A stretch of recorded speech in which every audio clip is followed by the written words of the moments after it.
is Daily Blast Live. We're talking about what you're talking about. Real, honest, entertaining, live. DBL starts right now.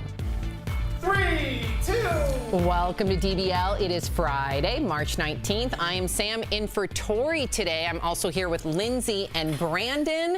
Let's get right to it. Okay, so there is new surveillance video in the Atlanta area spa shooting rampage showing the gunman just before the shooting that left 8 people dead. In the video, you see the suspect get out of an SUV and walk into one of the spas. Then he comes back out, gets into his car and leaves. Meantime, a spokesman for the Georgia Sheriff's Office seen here, Captain Jay Baker, has been removed from the case. Of course, he came under fire for a press conference where he said the suspect had a, quote, really bad day. We're also learning more about the victims of this crime, many of them Asian women. They were wives, they were mothers, a spa owner and spa employees.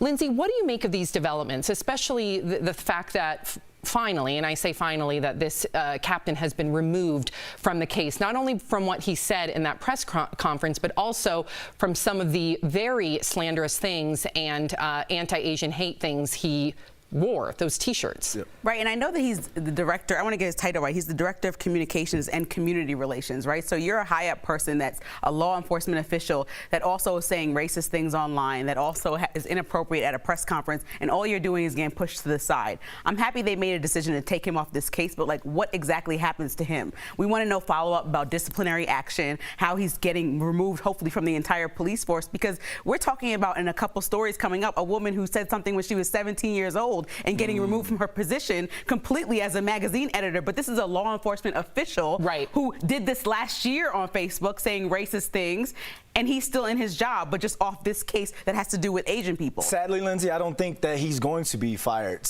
I think that this is just one of those cover-up things, you know, throw a Band-Aid on it, because if you look at it, and one thing I'm glad they didn't do is say that, oh, he has a adopted brother that's Vietnamese who's a Superior Court judge. I'm glad they didn't do that and say like, oh, he's not racist because what, but when we're talking about confidence and in an investigation, especially when we're talking about law enforcement, Lindsay, it's like for us in the black community, we're sitting back and we're watching another community come out and talk about how they don't have faith or they don't have confidence because of some sort of community type statement or shirt that person is involved in. So it's one of those things where I'm glad they're doing this, but I don't think that's enough for this community. No, I don't think they take that. I agree with you, and I hope everybody pushes back. To Lindsay's point, to Brandon's point, we do have a lot of power today when it comes to social media, and I know we talk about cancel culture a lot on this show. These are one of the incidents. This is consequence culture. The fact that it's taken this long for them to address this captain's lack of empathy, this captain's discriminatory and racist actions. It should have been addressed when he wore that racist T-shirt, but it's being addressed now, and we cannot let up until he is removed from that force. There was another attack, so speaking of which, against an elderly Asian man and woman in San Francisco this week. Only this time, the elderly Asian woman fought back. So I want you guys to check this out. The alleged attacker was wheeled away on a stretcher with a bloody face on his way to the hospital after the woman turned the tables on him and repeatedly hit him with a stick. This video of the aftermath has gone viral, showing the resilient woman who was attacked. She says she was waiting at a traffic light when the suspect punched her.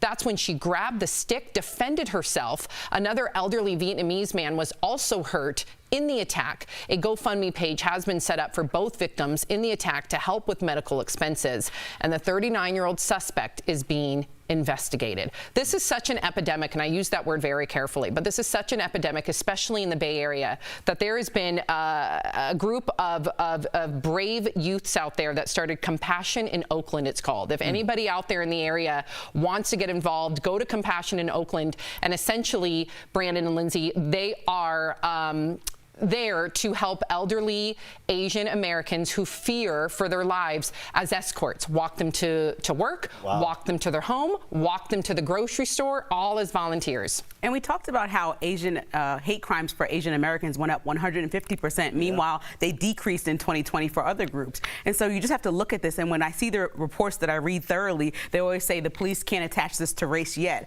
Well, what are you looking for? They didn't involve theft. They didn't involve any crime. And so I'm confused about what type of motive you're you're looking for in these cases. And I think that the Asian community and other people are just traumatized to continuously see this. And I think people need to do their homework and research about how they can help, including your organization and other ones. And it's that uncertainty that's breeding that fear, because when you're saying that they don't know how to prosecute these things, because let's think, when you think about, when we talk about hate crimes and someone is committing a crime because of a race or a religion, if we talk about race, when we talk about black people, like there's no noose involved with these crimes. Or if we're saying in terms of Jewish people, there's no swastika when these people are committing these crimes. So there's this huge debate on how to charge these people, and a lot of people who have had had these attacks on some of these elderly Asian people or Asian people in general haven't even been charged yet.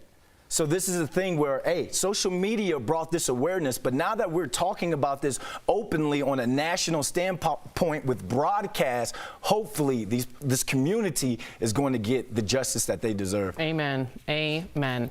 Okay, so this is the story that Lindsay was alluding to earlier. The incoming Teen Vogue editor is out of a job right now, and it's all over tweets she sent out as a teen.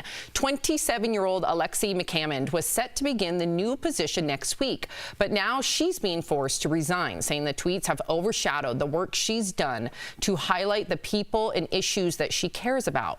There are even reports that Anna Wintour was unable to save her job, even though she tried, apparently. The resurfaced tweets from 2011 reportedly cost the publication a 7-figure ad campaign. Some of the tweets, which you see here, are anti-Asian, saying things like, quote, Googling how to not wake up with swollen Asian eyes. Another read, quote, give me a 2 out of 10 on my chem problem, cross out all of my work, and don't explain what I did wrong.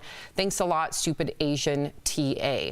Well, McCammond had reportedly disclosed the tweets to Wintour before being hired and has repeatedly apologized for them. But the question is, should someone be held accountable for mistakes they made as a teenager years prior? I was so outraged when I saw she's 17 years old when she made this tweet. We all wouldn't have our jobs if we got in trouble for some of the things we did during our teenage years. But Sam, one thing I've realized, and as you grow up, if your production isn't as big as your problem, then you've got to go.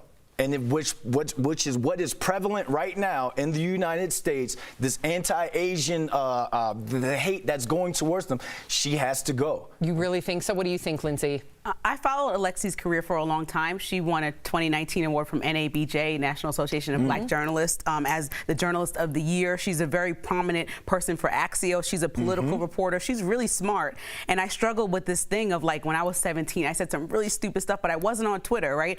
They weren't racist either. Right. And so, you know, I'm trying to figure out if we're looking at her as a minor who can atone for what she did. I mean, she's losing this job. I don't think that there's any way to say I want to be forgiven by this community. We're too of a high climate time right now where tensions are really high, but she needs to atone, and I hope that she's able to resurrect her career after this. I do too, and I just want to say, listen, at 17 you're almost an adult. Technically you can go fight in a war and sacrifice your life for your country, so I do think she should have known better. However, has she atoned for it? Has she grown as a person? Those are the things that I feel like as a community we'll never know, and I think that's unfortunate for her if she really has changed. But those are some really egregious, horrific, and racist tweets. Coming up on DBL, inside the minds of infamous serial killers. We're talking to the hosts of a new podcast in True Crime Chronicles, plus a major milestone in our path to getting out of this pandemic. The number of vaccine doses the U.S. is on track to hit by tomorrow. Closed captioning provided by...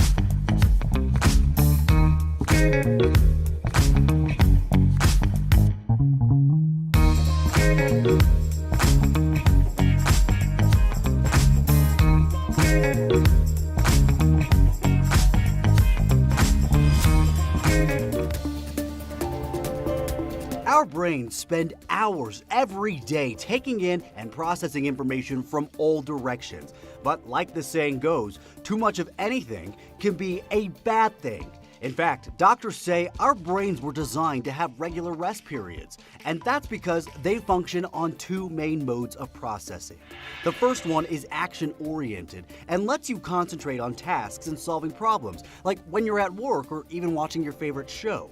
But sometimes our brains go into what's called the default mode network. That switches on whenever your mind takes a break and starts wandering. So if you've ever been reading a book and made it through several pages before realizing you don't even really know what you just read, this is probably why. This second mode isn't bad. Actually, scientists at the University of Southern California's Brain and Creativity Institute say it's critical because it creates rejuvenation in the brain and is linked to well-being, intelligence, and creativity. Basically, it gives your mind a chance to reflect and sort some things out. Dr. Stu Friedman at the University of Pennsylvania suggests giving yourself a break every 90 minutes or whenever you start to feel drained, unable to concentrate, or even stuck on a problem.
Welcome back to DBL. A big shout out to our coworkers tuning in from home during the pandemic. We miss you all. Keep up all the great work.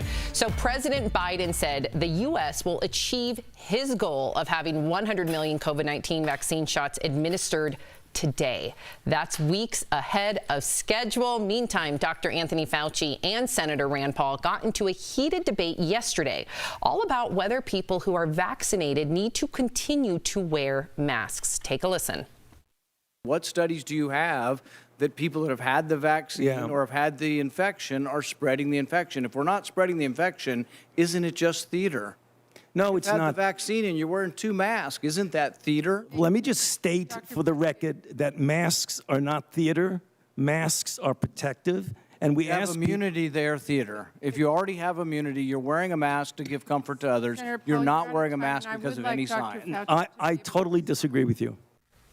After a year in lockdown and an end in sight, as more and more people are getting vaccinated, a lot of people are experiencing anxiety about returning to a more normal way of life. For example, how will you feel going back to a crowded restaurant or bar? Will you remember how to make small talk? Are you ready to ditch those sweatpants? What about going to a big sporting event again?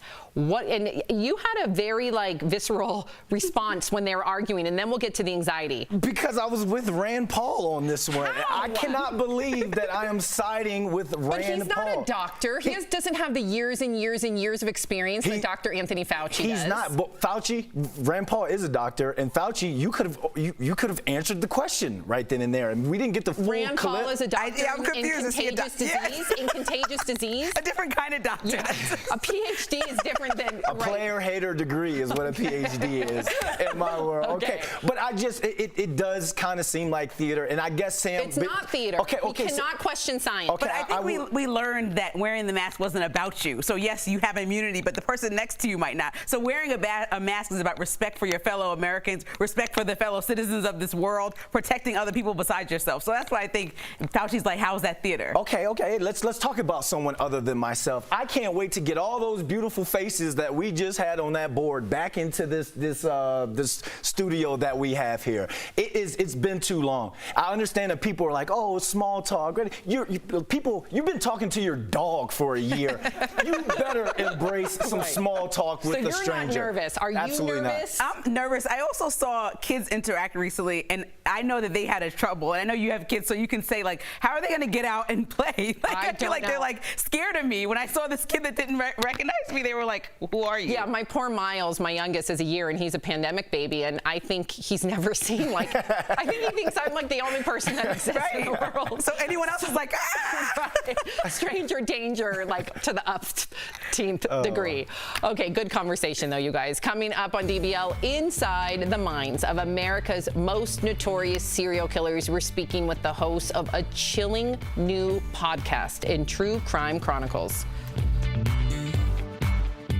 People are wearing.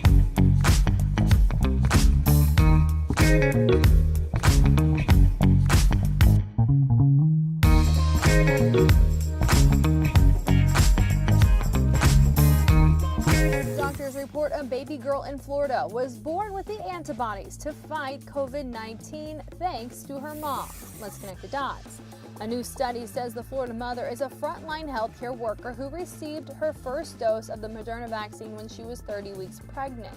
She gave birth 3 weeks later to a healthy baby with COVID-19 antibodies. Doctors believe the mother passed on those antibodies through the placenta, but more research needs to be done.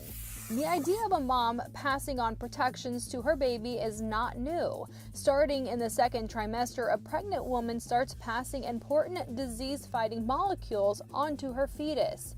This ramps up as the pregnancy goes on and is critical to helping newborns fight off infections. These maternal antibodies help protect babies until their own immune system matures and they are old enough to be vaccinated themselves. Pregnant women were not in the original trials for the Moderna and Pfizer coronavirus vaccines, a common practice in these studies, but Pfizer has announced a large-scale trial with expectant mothers, and Moderna has created a registry to track how pregnant women respond to the vaccine.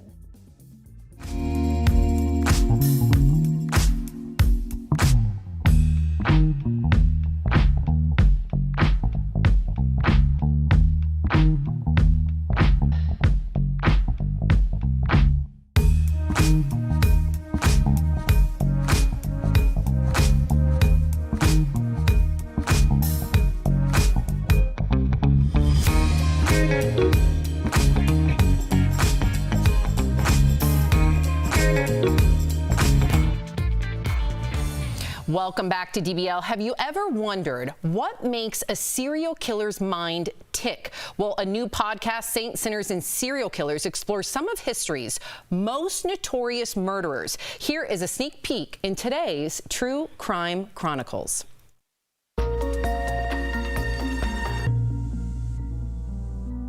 Many of the world's most notorious crimes are committed by serial killers. But what drives them to commit them? One of the first to shock a nation was Jack the Ripper. He terrorized London in 1888 by killing several women. His identity remains a mystery. In the 60s, there was the Boston Strangler, a man who broke into multiple women's homes. 11 unmarried women in and around Boston were strangled to death. Albert DeSalvo confessed, but was never convicted. He was a troubled youth who had his first run-in with the law at 12 years old.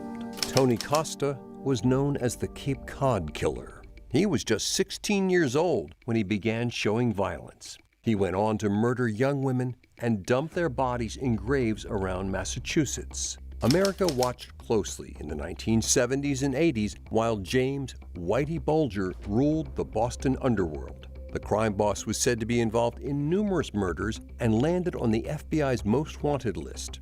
He was caught after 16 years on the run. James Whitey Bulger will finally face justice for a number of his crimes. One of the most notorious sins came in 1980, when Beatles legend John Lennon was assassinated by Mark David Chapman. He claimed to have shot the musician because of his immense fame. I was lost, and I didn't know who I was.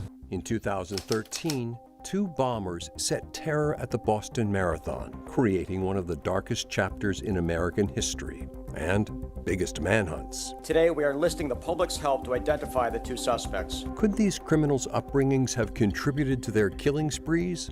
Or was it a traumatic life event that triggered them? The one thing that's certain is they all had a passion to kill. Earlier, Tori and Lindsay spoke with the hosts of this podcast. Take a look.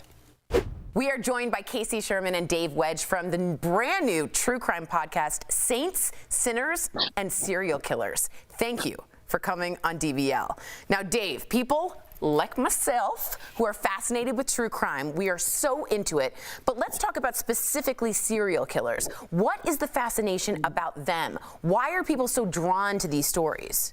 It's so shocking and so horrifying that someone could be so inhuman that we want to know everything we can about their life and what drove them to that point. Yeah, that's why I'm in. And Casey, your podcast digs deep into what makes a serial killer snap. So explain that more. What twisted motives lead them to commit these crimes?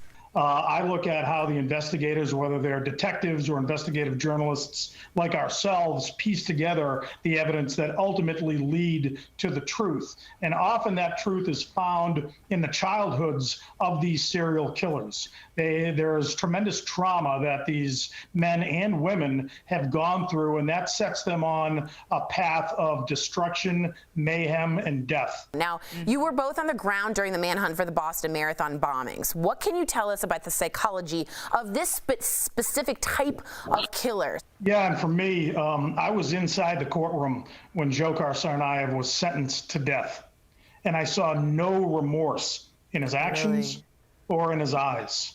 He was proud of the murder and mayhem that he had committed on the streets of Boston. What Dzhokhar Tsarnaev did when he stood behind the Richard family and put down his backpack with that bomb in it, and he stood there for 4 minutes behind that family, chose them, knew exactly what he's doing, and he had four long minutes to change his mind, and didn't do it. Now, since you guys have seen so many horrific crimes, who do you believe is the most dangerous serial killer, dead or alive? This is such a good question. For me, really the most shocking one that I've ever learned about was Jeffrey Dahmer. I've just never heard of anyone doing the sort of things that he did. It was so ritualistic and animalistic.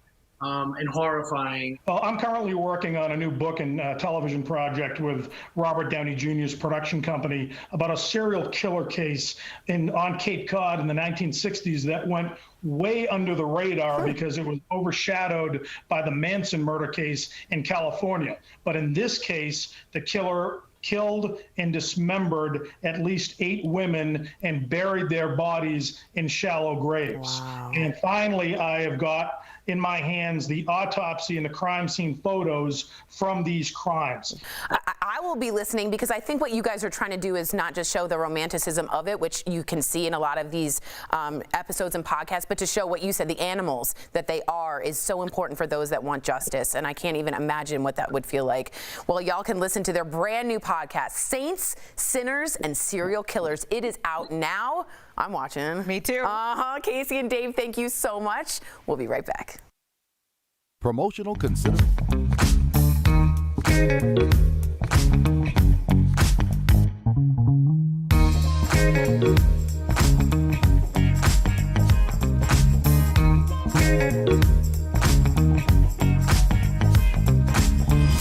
Following the shooting in Atlanta, Georgia, we saw multiple viral claims popping up online about the shooter, the motive, and more.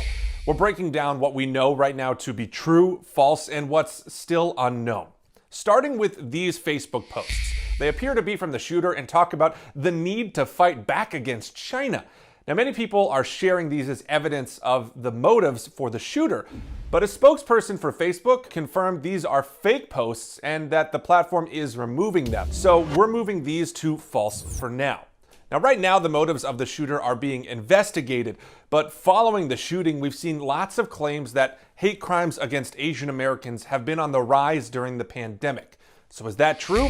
Well, to find out, we looked at data from the FBI and a report by the Center for the Study of Hate and Extremism. Now, that report found an overall decrease of hate crimes in 2020 of about 7%, but among Asian Americans, that number rose 150% in 2020. So yes, the number of hate crimes against Asian Americans are on the rise during the pandemic. That's verified. Finally, was the shooting in Atlanta a hate crime against Asian Americans? This is the big question right now. The FBI defines a hate crime as a criminal offense against a person or property motivated in whole or in part by an offender's bias against a race, religion, disability, sexual orientation, ethnicity, gender, or gender identity. Now, the shooting in Atlanta fits parts of that definition. But ultimately, we have to wait for the FBI investigation into this case to be finished before we can officially say what the shooter's motives actually were. So for now, we're leaving this question in the unverified column. Folks, if you have any other claims or questions you want us to look into, send us an email. With your Verify, I'm Jason Puckett.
Welcome back to DBL. We all know exercise offers so many benefits, but did you know it can help enhance aging brains? We're chatting about it on DBL's Focus on Fitness, presented by QB.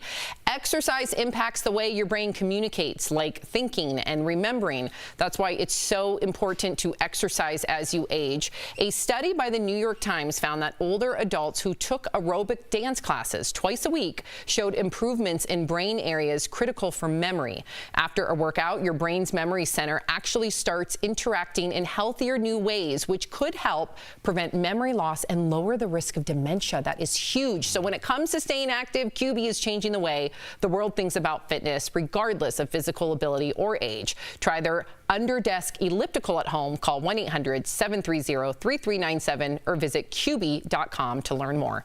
Brandon feels like all brilliant because you exercise so much, huh? Yeah, I mean, it's something that as a former athlete, you hate it, but you got to do it as you age. Amen. Yeah. Bye, you guys. A goodbye to all of our coworkers. Get your small talk ready. You're coming back. From home. We'll be back together again in the studio. Everybody have a great weekend. DBL's new every day. We'll see you Monday, same time, same place.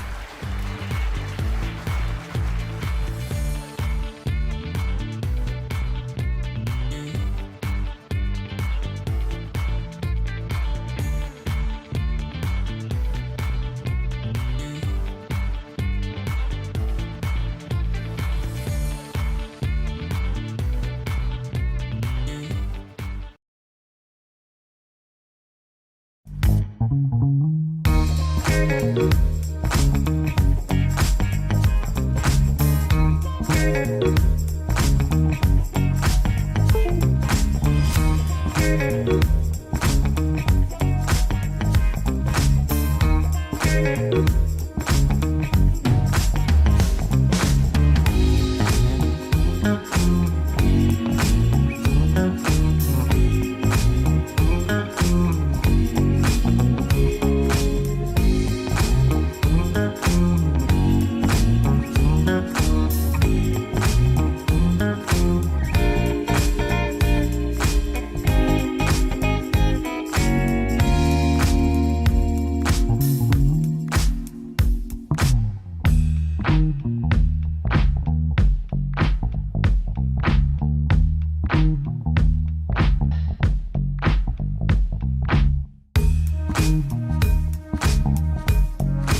Blast Live. New surveillance video shows the moments right before the deadly spa shooting spree. Plus, an elderly Asian woman under attack in another incident fights back. In today's Freedom Files, wrongfully convicted, a man spends nearly 3 decades in prison for murder because of a friend's lie in court. This is her opportunity, to do the right thing and tell the truth. And Dynasty star Emma Samms is live on DBL today. Her experience as a COVID-19 long hauler. Plus, will there be a reunion with her Dynasty castmates? Real, honest, entertaining, live. DBL starts right now. 3, 2. Welcome to DBL. It is Friday, March 19th. I am Sam here with Al and Lindsay. Hey. Jeffrey joins us from home. Jeff, we're matching again. You and I always wear black on the same day. I like it. This is navy blue. I don't want to get Kiri in trouble. This is navy blue. You look beautiful in navy blue. There is new surveillance video. Very important. Let's talk about it. In the Atlanta area spa shooting rampage, showing the gunman just before the shooting that left 8 people dead. In the video, you see the suspect get out of an SUV, walk into one of the spas, then he comes back out, gets into his car and leaves. Meantime, a spokesman for the Georgia Sheriff's Office, seen here, Captain Jay Baker, has been removed from the case. He came under fire for a press conference where he said the suspect had a really bad day. We're also learning more about the victims of this crime. Many of these Asian women, they were wives, mothers, a spa owner, and spa employees. Lindsay, I should add to, not only did that captain say what he said about this monster having a bad day, but also those T-shirts that were very discriminatory, very racist sayings about Asian people. Why do you think it's taken this long for him to be removed from the case, and what kind of consequences really are going to happen? I think people want somebody to gleefully walk around like, hey, I'm racist. Like, he's done stuff that shows that he's racist. He's in a leadership position, and we're not just talking about him making a mistake in a press conference, if you want to call it a mistake. We're talking about things that he posted a year ago on Facebook that are racist, and he's leading and director of communications for a police department, and it's really just a mess. I think that he needs to just not only get removed from this case, but also be removed from the police department, because how can somebody like that affect community relations in a positive way with these type of thoughts in their heads as a grown adult?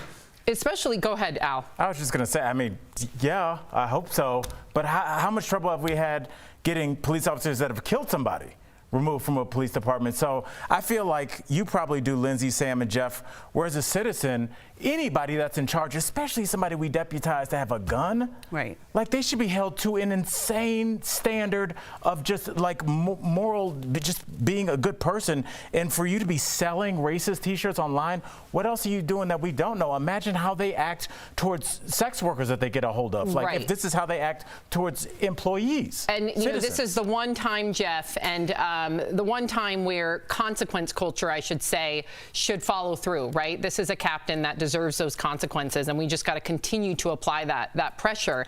And also, Jeff, there was another attack against an elderly Asian man and woman in San Francisco just this week. The elderly Asian, woman fought back. Check this out. The alleged attacker was wheeled away on a stretcher with a bloody face on his way to the hospital after the woman turned the tables on him and repeatedly hit him with a stick. This video of the aftermath has gone viral, showing the resilient woman who was attacked. She says she was waiting at a traffic light when the suspect punched her. That's when she grabbed the stick, defended herself. Another elderly Vietnamese man was also hurt in the attack. And I also want to show our viewers that there are some GoFundMes for each of these individuals if you can donate, okay? They're right there, help with their medical expenses. And of course, that 39-year-old suspect is now being investigated. Jeff. Yeah, this is sad, Sam. And with everything going on with the hate against Asians, as we say, you'd have to chalk this up to that, right? But my thing is, what kind of person that is mentally stable in their own mind does something like this, hits an elderly woman? Is he racist? That might be the case. I'm with you guys on that. Or is he just mentally insane, and this just fits the profile to the story? I don't know what's going on. I don't know why people are doing this. I understand racism, but it's just insanity to me at the end of the day. Well, it deserves an investigation, and we will find find out. And then I just want to also, if you're in that area in Oakland, San Francisco, you can join Compassion in Oakland. These are individuals who are volunteering to walk Asian Americans home from work, to get groceries, and essentially to be their escorts and protect them. Okay, so the incoming Teen Vogue editor is out of a job right now, and it's all over tweets she sent out as a teen. 27-year-old Alexi McCammond was set to begin the new position next week, but now she's being forced to resign, saying the tweets have overshadowed the work she's done to highlight the people and issues that she cares about. There are even reports that Anna Wintour was unable to save her job, even though she apparently tried. The resurfaced tweets from 2011 reportedly cost the publication a 7-figure ad campaign. Some of the tweets, which you see here, were anti-Asian, saying things like, quote, Googling how to not wake up with swollen Asian eyes. Another read, quote, give me a 2 out of 10 on my chem problem, cross out all of my work and don't explain what I did wrong. Thanks a lot, stupid Asian TA. So uncomfortable saying that on air. McCammond had reportedly disclosed the tweets to Wintour before being hired and has repeatedly apologized for them. But the question is, should someone be held accountable for mistakes that they made as a teenager? And apparently, according to the people that know her, have grown since then. What do you think, Lindsay? I think her tweets are wrong, disgusting, racist, like hard stop. But I also think as a 17-year-old, she's in a different space than a lot of adults are. And so holding her accountable when we're in the age of everyone having social media, if we're going to continue to create a space where we're digging through kids' social media and stopping them from adult jobs, that's problematic. And I think that looking at her and somebody who I followed her career closely, she's worked for Axios. She won National Association of Black Journalists Reporter of the Year. I mean, she's tried to grow and help the perspective and conversation grow. And so I want to know when she will atone and how she will atone for this, because I don't think it's just forgive me and I'm over it, because Teen Vogue has a direction they're going in where they want millennials and Gen Z to be on the forefront of activism. So she can't manage this magazine, but I hope it doesn't ruin her career. Jeff, do you agree? Yeah, listen, we need to learn from our mistakes, right? This is racism. I don't want to dismiss what it is, but you have to be able to learn from your mistakes. This is 10 years ago. We're all a product of our culture, our background, where we grew up. We have to take that into account when we take each individual case, because if you're pushed away for being one thing, guess what exactly the group that's going to welcome you with open arms? The group that wants you to be racist, right? And you got nowhere to go. If we take away people's jobs, livelihoods, families, they're going to go to the dark side instead of learning the right way and the right path in life and learning from their past mistakes. Beautifully said. Good conversation, guys. Coming up on DBL, Angelina and Brad's son Maddox testifies against Brad in court. We have the latest on this ongoing divorce and custody battle. Plus, a man's fight to get out of prison after serving time for a crime he did not commit. How he ended up walking out nearly 30 years later in today's Freedom Files, wrongfully convicted. And up next, a major milestone in our path to get out of the pandemic, the number of vaccine doses. The U.S. is on track to hit the end of today.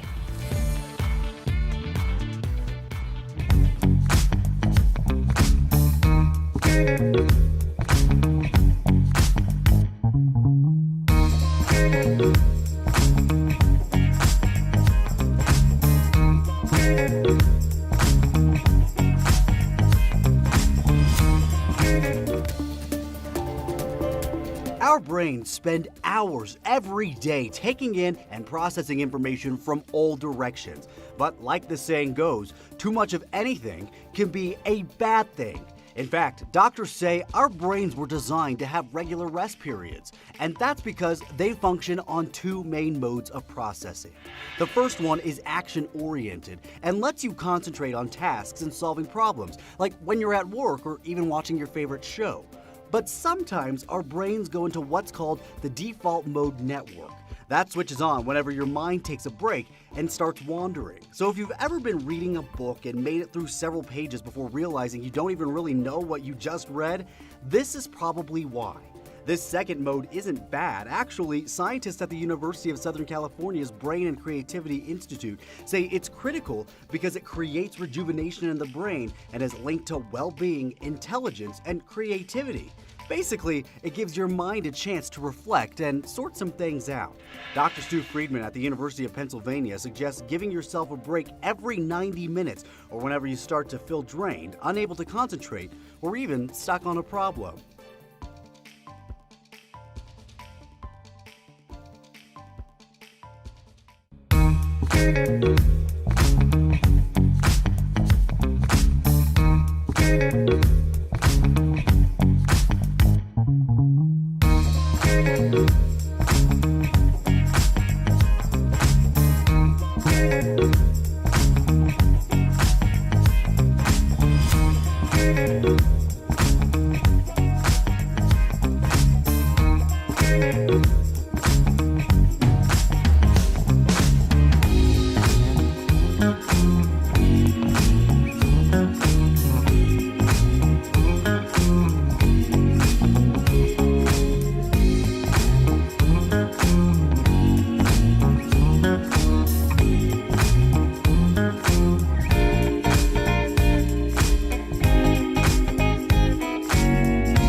Welcome back to DBL. President Biden said the U.S. will achieve his goal of having 100 million COVID-19 vaccine shots administered today. That's weeks ahead of schedule. Meantime, Dr. Anthony Fauci and Senator Rand Paul got into a heated debate yesterday, all about whether people who are vaccinated need to continue to wear masks. Take a look. What studies do you have that people that have had the vaccine or have had the infection are spreading the infection? If we're not spreading the infection, isn't it just theater? No, it's not. not. The vaccine and you're wearing 2 masks. Isn't that theater? Let me just state for the record that masks are not theater. Masks are protective. And we have ask immunity there, theater. If you already have immunity, you're wearing a mask to give comfort to others. You're not wearing a mask because of any sign. I totally disagree with you. So on Monday, our very own Dr. Coley will be on the show, and she will weigh in on this debate. So stay tuned for that. Meantime, after a year in lockdown and an end in sight as more and more people get vaccinated, a lot of people are experiencing anxiety about returning to a more normal way of life. Like, how will you feel going back to a crowded restaurant, a crowded bar? Will you remember how to make small talk? Are you really ready to ditch those sweatpants? And what about going to a big sporting event again? First and foremost, before we get into the conversation about do you have anxiety re-assimilating into society, it's mind-boggling to me, Al, that we don't treat our doctors or researchers or scientists as experts. Yeah. Politicians don't have the same body of work or knowledge as doctors and researchers. Because they have different jobs. His job is to get reelected.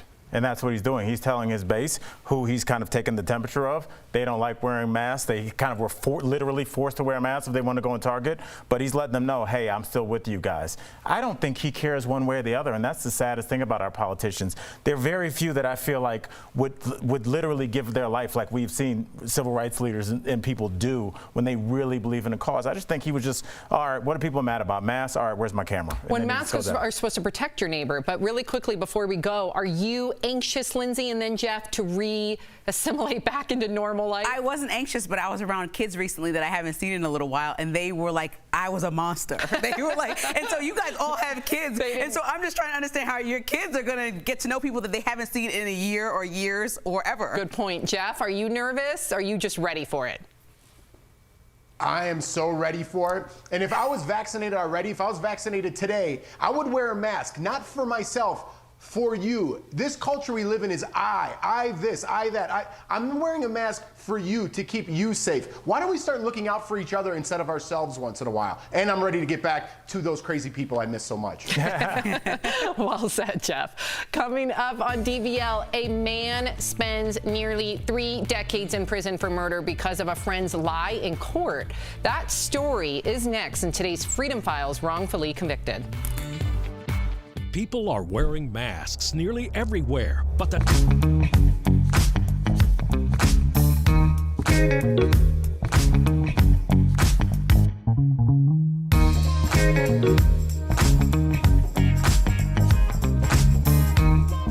Doctors report a baby girl in Florida was born with the antibodies to fight COVID-19 thanks to her mom. Let's connect the dots. A new study says the Florida mother is a frontline healthcare worker who received her first dose of the Moderna vaccine when she was 30 weeks pregnant.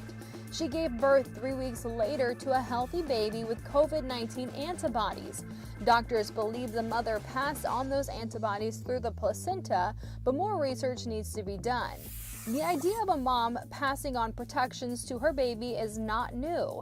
Starting in the second trimester, a pregnant woman starts passing important disease-fighting molecules onto her fetus. This ramps up as the pregnancy goes on and is critical to helping newborns fight off infections. These maternal antibodies help protect babies until their own immune system matures and they are old enough to be vaccinated themselves. Pregnant women were not in the original trials for the Moderna and Pfizer coronavirus vaccines, a common practice in these studies, but Pfizer has announced a large-scale trial with expectant mothers, and Moderna has created a registry to track how pregnant women respond to the vaccine.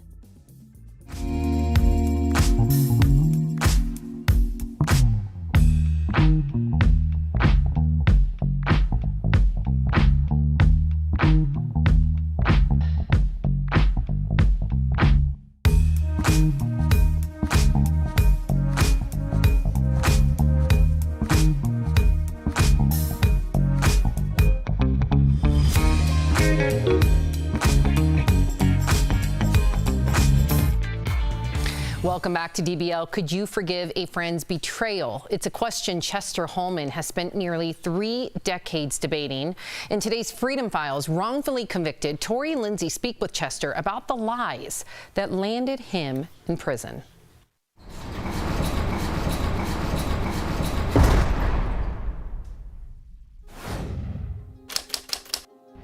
It's the summer of 1991, and 21-year-old Chester Holman is loving life. On the night of August 20th, Chester is hanging out with his neighbor, Deirdre Jones. I had just got my first vacation, so I was excited about that, looking forward to the week. And I said, look, let's not stay in, let's just go down Southwest Philadelphia and visit a friend. They jump in his roommate's rented white Chevy Blazer and start driving. Within minutes, Chester is pulled over by 2 police cars. The car that was on my left, he pulled in front of us, and they got out with guns drawn. A 24-year-old college student is dead, and there is one connection between Chester and the murder. Witnesses say the shooter is in a white SUV with a partial license plate similar to the one Chester is driving. Both Chester and Deirdre are taken in for questioning. And a detective came in, and he punched me dead in the mouth, and he said, "You like killing people in our city." And they just walked out. While Chester maintains his innocence, Deirdre tells a very different story and makes a deal. Maybe days later, that she had been released, but she had made a statement implicating us in this crime. Deirdre takes the stand, saying she waited in the SUV while Chester and another man committed the crime. Chester's family is devastated. I just try to be strong for my parents. 8 eyewitnesses take the stand. However, there is only one who identifies Chester. It's not about truth or innocence, it's about who can tell the better story.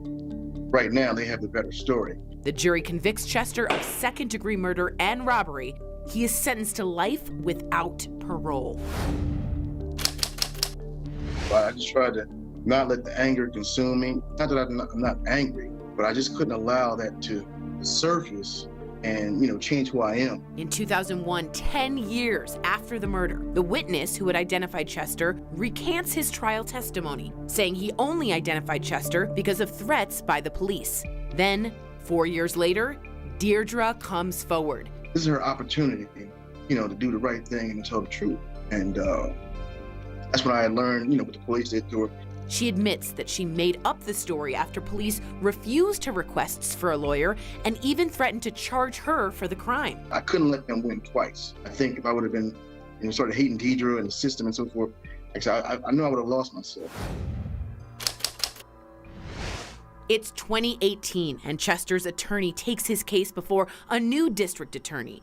He said that she was going to look into it. She said if there was anything there, that she was going to make it right. They find proof that a former DA hid the lengthy criminal record of their star witness before trial. Attorneys also uncover hidden evidence that points to a credible suspect. On July 15th, 2019, after 28 years, he is released from prison.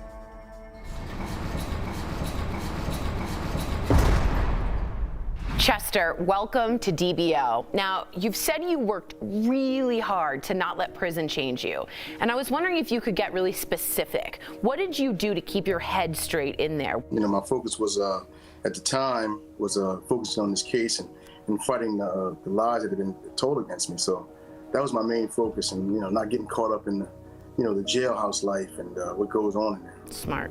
It's insane that your former friend Deidre implicated you in this crime, and it was her testimony that actually sent you to prison. So now that you're free, what would you say to her, if anything? I mean, it's been a long time. This is close to 30 years ago.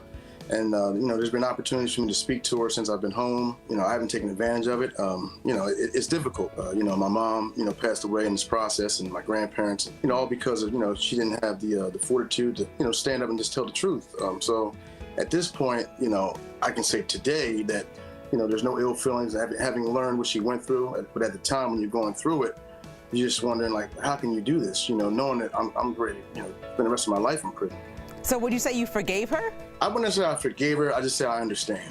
Yeah. That night that we were pulled over and arrested, I can always attest to what I went through in that interrogation room. And Deidre was a frail, timid, shy person. So I can only imagine what they put her through in the other room. Like I said, I don't want to say I'm necessarily forgiven, because a lot have been lost in my life. But at the same time, I can just say I understand. I have no ill feelings towards her at this point.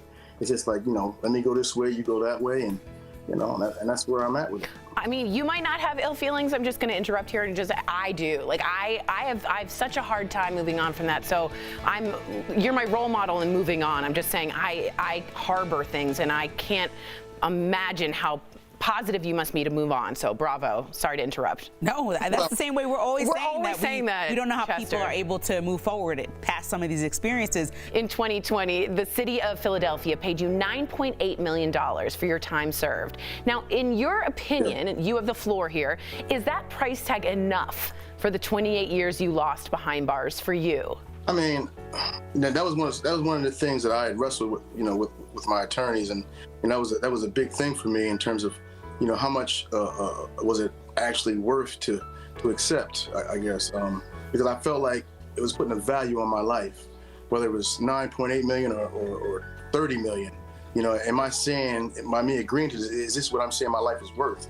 And I struggled with that, and initially when I first came out, it wasn't even about the money. It was just about clearing my name, and my lawyers just basically said that this is the process of how it goes. Once you've been exonerated, this is the only recourse that we have is to receive compensation. So we followed through that course of action, and we ended up at this number. And like I said, is it enough for me? I mean, it's more than enough for me. But to say that's the value of my life, that's what I equate it to. That's hard to say. The value of my life. Yeah. And dignity, right? The value of your dignity. My God, thank you for being here. Thank you. I appreciate that. Wow. We'll be right back. Promotional consideration is brought to you by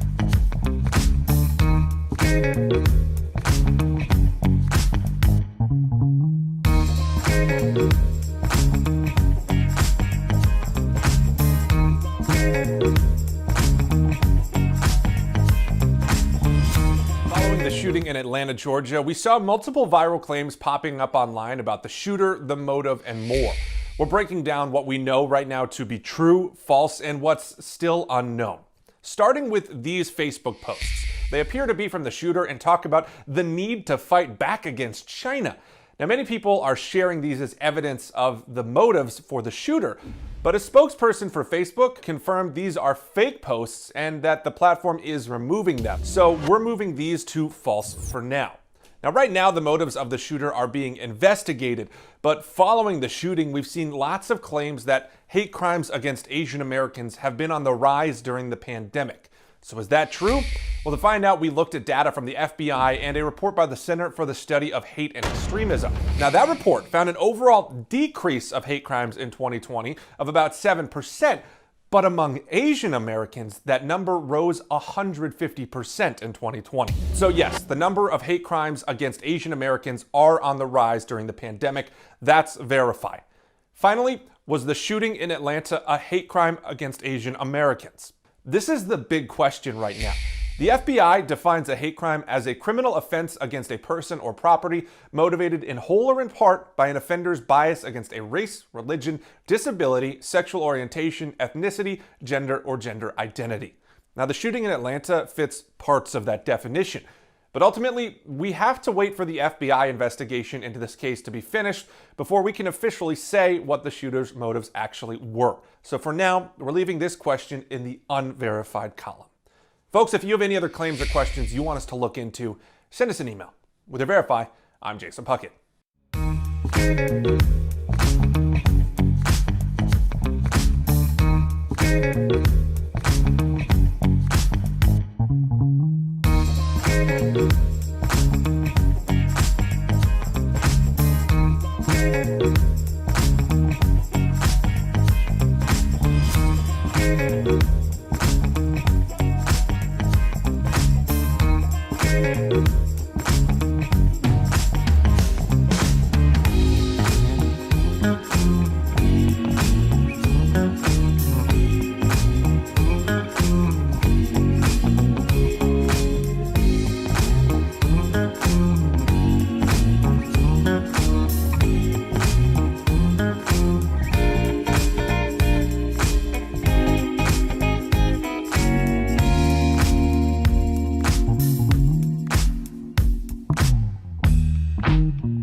DBL, we love sharing your comments. We have a number of people speaking out about Teen Vogue. Sherry says she was 17 at the time. She's apologized over and over again.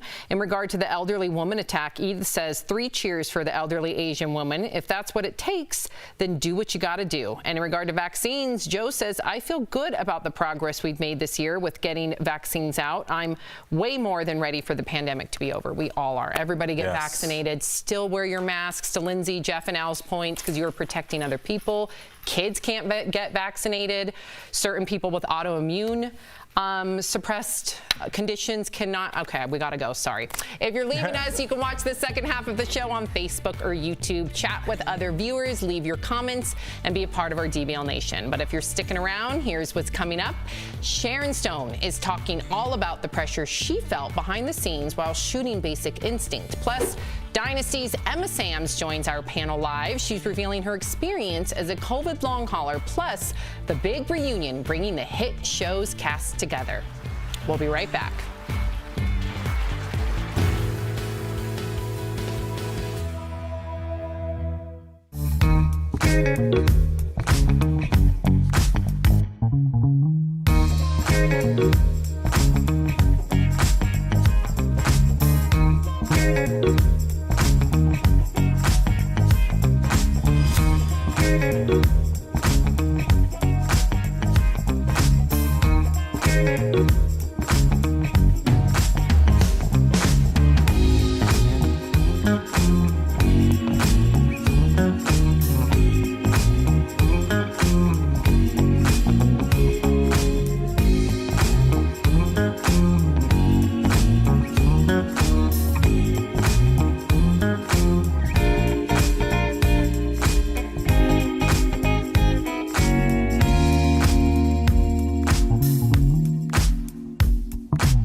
talking about what you're talking about. Real, honest, entertaining, live. DBL starts right now. 3, 2. Welcome to DBL. I'm Sam here with Al and Lindsay. Jeff in his navy blue joining us from home. All right, let's get right to it because a lot of you have an opinion on this next story. We are learning more details about the ongoing divorce between Angelina Jolie and Brad Pitt. According to Us Weekly, their son Maddox, who is 19, gave testimony during the trial that wasn't very flattering toward Brad. Maddox also reportedly wants to drop Pitt from his last name, but apparently Angelina isn't on board with that. Now, as we told you, Angelina filed court documents accusing Brad of domestic violence and said she had proof to back up her claims back in 2016. Brad was cleared of any child abuse allegations after police looked into an incident between Brad and Maddox on a private plane. Al, you're a father to 3. This is heartbreaking. It's heartbreaking that it's in the, even though many of our viewers can relate to this, as unfortunately with divorce proceedings, kids oftentimes get dragged into the mix, and it's important to also hear their voice, right? However, this is being aired for the whole public to hear and see. And I think the whole public heard that he doesn't want his dad's last name anymore. I mean, that's what rang out to me. I mean, if one of my children said that to me, I would seriously ask the judge to end the proceedings because there's nothing worse that could be said to a parent. Like, it's over at that point. I don't know what happened on that plane, but he's old enough now to have processed that, and for him to still have that anger at Lindsay, something went down. And I know that he's still sober, I hope.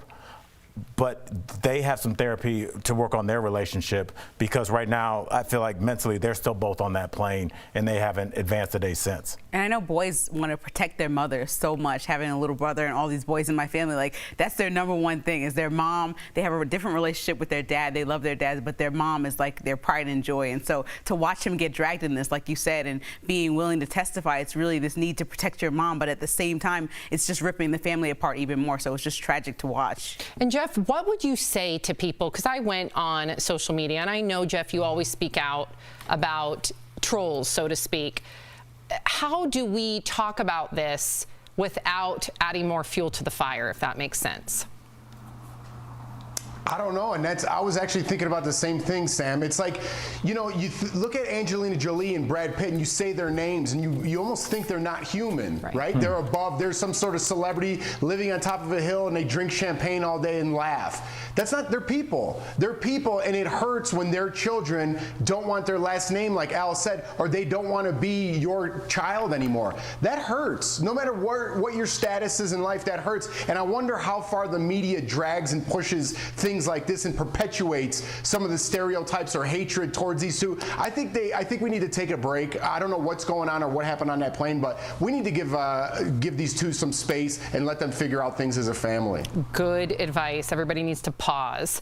Okay, so Sharon Stone is spilling the tea. The actress opens up about the uglier side of Hollywood in her upcoming memoir, The Beauty of Living Twice. Sharon revealed that she was asked to sleep with an unnamed co-star to improve their on-screen chemistry. She refused, saying, quote, "You think if I bleep him, he will become a fine actor? Nobody's that good in bed." She also dished on the infamous cross-legged scene from Basic Instinct, of course. Sharon said she was asked to remove her underwear, but was assured her privates would not be shown on screen. Well, we all know that wasn't the case. Sharon was so upset, she said she slapped the director, but then agreed to leave the scene in because it was true to that character.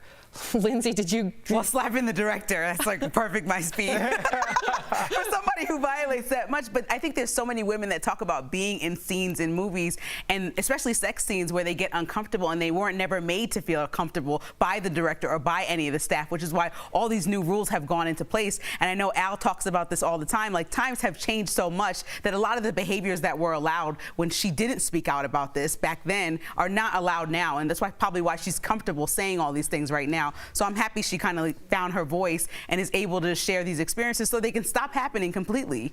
Yeah, I always say, like, shows like Mad Men, we look at how they treated their female staff members. You go on to even a comedy like Anchorman, which was set in the early 80s, and it was very misogynistic. And I always say Anchorman was just a movie with Will Ferrell in it. That's how it used to be, being a young female anchor walking into someplace in 1980. And so we have advanced, but I think a lot of it is because now we have phones where we can record and people have lost their jobs. But up until then, it was like, hey, young Sharon Stone, we're leaving that scene in. You got a problem, we'll bring 5 more women that look just like you in. So how do you want to do it? They would blacklist you. They had leverage, and now that leverage is gone, and I love it. A lot of it is because of the Me Too movement. There was a lot of changes that took place in Hollywood because of all those victims speaking out. So, Jeff, Justin Bieber, did you hear? I'm sure you did. His new album dropped today. The Biebs released Justice a little over a year after his last album, Changes. And of course, our DBL Nation has been writing in. They know that Jeff is a believer and they want his take on this new song, Peaches. Have a listen. And I see you, the way I breathe you in, it's the texture of your skin. I wanna wrap my arms around you, baby, never let you go. All right, Jeff, have at it. I loved it. I don't know if you guys liked it in the studio. I can't see your reactions. But listen, it's not only the Biebs that I love in his music. It just reminds me, when I hear that song, I feel like I'm outside with my family, having a good time, and the sun's out, and we're having a couple drinks. That's why I like the Biebs. It's kind of the same thing with Jason Mraz. It's not so much the lyrics or what they say. It's just who they are, and it reminds me of a good time. That's why I like the Biebs so much, and I really do. I like this song. Is there any song that, Jeff, you don't like of Justin Bieber's? Because I know his music is upbeat and fun most of the time, but is there anyone that you're like, not my cup of tea? Or he can do no wrong? I definitely have my favorites. I have my favorites, but I wouldn't say dislike. Oh my gosh. Dig it? I thought it was cool. It had a cool vibe. You know, it sounded like Can we hear it again? Because I felt like I heard a lot of synthesizing. Yeah, is that what it's called? Auto-tune. Yeah. What are you trying to say, Sam? I just, I loved Holy. Loved the song Holy, Jeff. I was like, I play that song all the time. This one, you don't even really hear his voice with all the... Who's that artist that's really known for doing it? T-Pain? Yeah. Oh, God. I feel like he worked with T-Pain. Yeah. Good job, Lindsay. In a time machine. What's happening? Yeah, that was. I mean, and I get that I'm not a huge fan of auto-tune either, but I feel like it's one of those songs that like you have on when you're like having a cookout and you're just kind of doing the salad and getting the hot dogs ready. It's not like a hard. I wouldn't listen to it in my car, but I feel like it's like a chill, like Jeff said. Chill Saturday, people coming over, game is on. Like that's the kind of music when you're prepared. Before we go to break really quickly, what was the song you were listening to like as you pulled into the studio today? Do you remember? Oh man, any jams? I think I was on the phone today. Okay. Yeah, Lindsay pulls up the studio like Grand Theft Auto. You do. Lindsay. Lindsay, you got that nice car. You pull up. I do not pull up like Grand Theft Auto. That's a compliment. You pull up like your boss. I'm surprised you just don't park it sideways and just get out. They smack people with car doors. This is how aggressive I'm driving. No, it's not scary. It's just like you pull up like you sitting nice in there. Wow. You get out, toss me the keys, and just come in the studio. Who were you listening to? Freddie Gibbs, always. Oh, okay. That's best rapper out right now, no doubt. Okay, and I'm going to listen to that because when you told me you always will give me advice about different artists to listen to or rap. Yeah. Remember when you came in my car and you took over my stereo? I did, yes. Yeah. I had to grab that aux cord. Okay, and what about you, Jeff? Was it Biebs on the way in?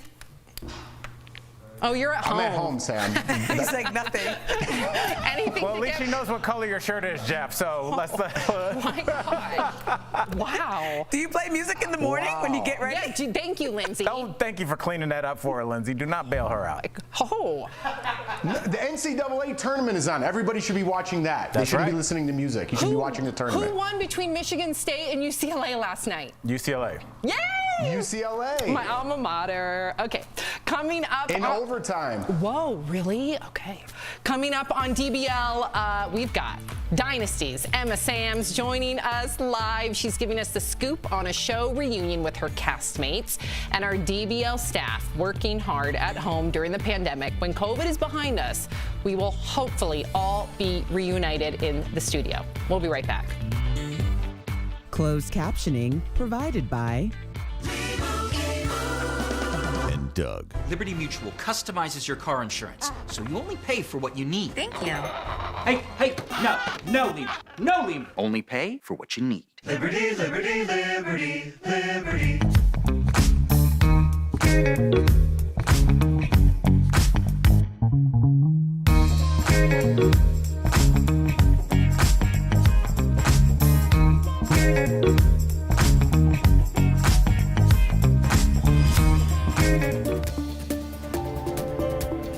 brains spend hours every day taking in and processing information from all directions. But like the saying goes, too much of anything can be a bad thing. In fact, doctors say our brains were designed to have regular rest periods, and that's because they function on two main modes of processing. The first one is action-oriented and lets you concentrate on tasks and solving problems, like when you're at work or even watching your favorite show. But sometimes our brains go into what's called the default mode network. That switches on whenever your mind takes a break and starts wandering. So if you've ever been reading a book and made it through several pages before realizing you don't even really know what you just read, this is probably why. This second mode isn't bad. Actually, scientists at the University of Southern California's Brain and Creativity Institute say it's critical because it creates rejuvenation in the brain and is linked to well-being, intelligence, and creativity. Basically, it gives your mind a chance to reflect and sort some things out. Dr. Stu Friedman at the University of Pennsylvania suggests giving yourself a break every 90 minutes or whenever you start to feel drained, unable to concentrate, or even stuck on a problem.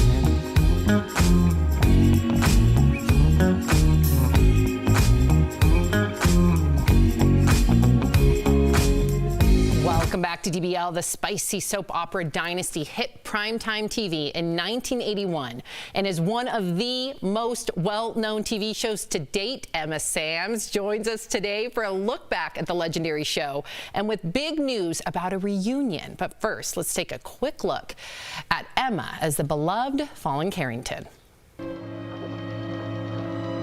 What's your name? How can I tell you when I don't know myself? Please, help me. Voice like. Yeah, there she is. Yay. Emma Sams, welcome to DBL. We are so thrilled that you could join us. The world is slowly edging towards the end of the pandemic. But as a COVID-19 long hauler, also known as long COVID, you still have no end in sight. Please tell us how you are doing. What has this past year been like for you? Our hearts are with you. Oh, thank you. Yes, it's been the most bizarre thing, really, to have become unwell a year ago now and just to have never got better. You know, occasionally I have moments, good days, you know, sometimes there'll be a good day, but even a good day isn't me feeling like I was before. I used to be really fit, you know. I used to work out. For a lady of a certain age, I think I was, you know, in good shape. And now, I you know, the stairs, going up the stairs sometimes is too much for me. It's immensely frustrating. All right, I'm going to try and sneak in two questions here because I have one on the prompter, but I have one that I think our viewers that are experiencing this could benefit from. It seems like even though you're a long hauler and that can lead to depression, it seems like your spirit is still high. What do you do on a daily, hourly basis to kind of keep retraining your mind to stay on task? Well, I'm very lucky. Some people with long COVID are stuck alone, completely alone at home. I have a marvelous partner who lives with me, who's incredibly helpful and supportive and kind, and that makes obviously a huge difference. I don't have little kids. You know, I can't imagine trying to look after little children and feel this way. So in many respects, you know, I'm one of the lucky ones. All right, well, we're also lucky, too, because the pandemic has given us time to revisit our favorite nostalgic primetime soaps like Dynasty, and that show has delivered some amazing cat fights. Well, it has. But you have to know about that mud fight with Heather Locklear. Was it as much fun as it looked like it was? Does it look like fun? I tell you something.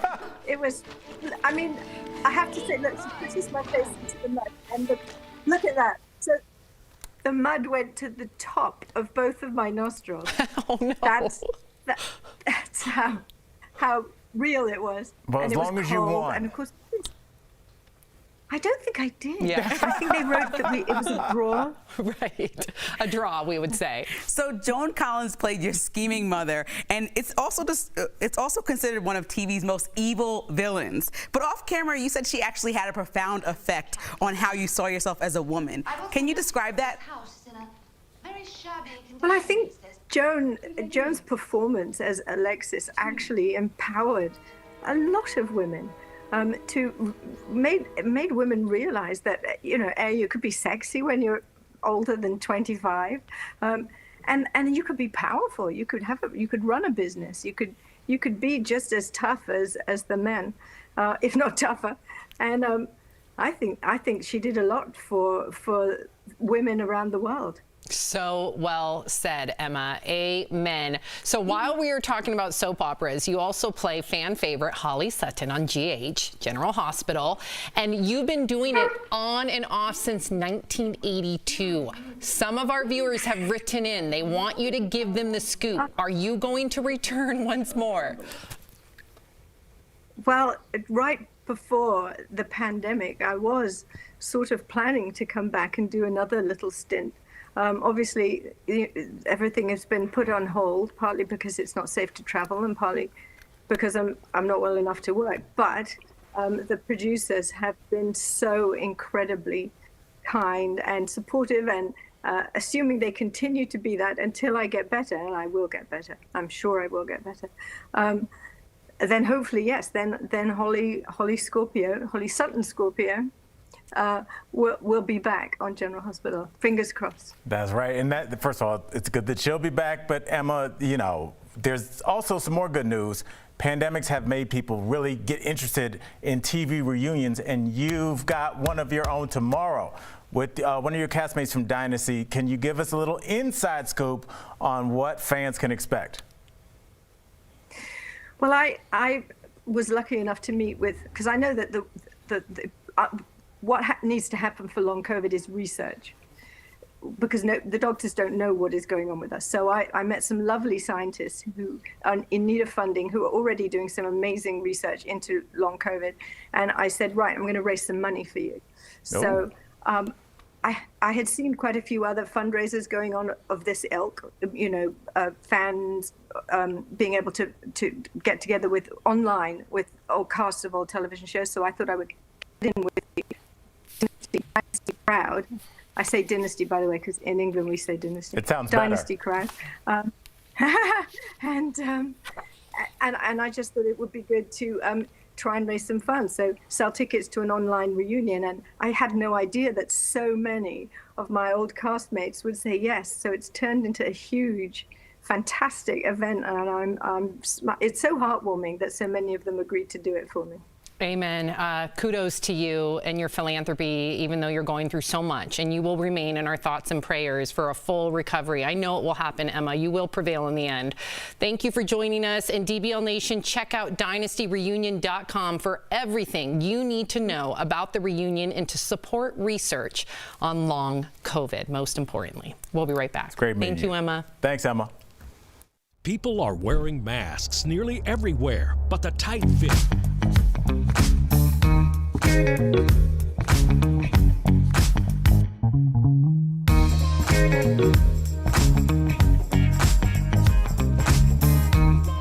Doctors report a baby girl in Florida was born with the antibodies to fight COVID-19 thanks to her mom. Let's connect the dots. A new study says the Florida mother is a frontline healthcare worker who received her first dose of the Moderna vaccine when she was 30 weeks pregnant. She gave birth 3 weeks later to a healthy baby with COVID-19 antibodies. Doctors believe the mother passed on those antibodies through the placenta, but more research needs to be done.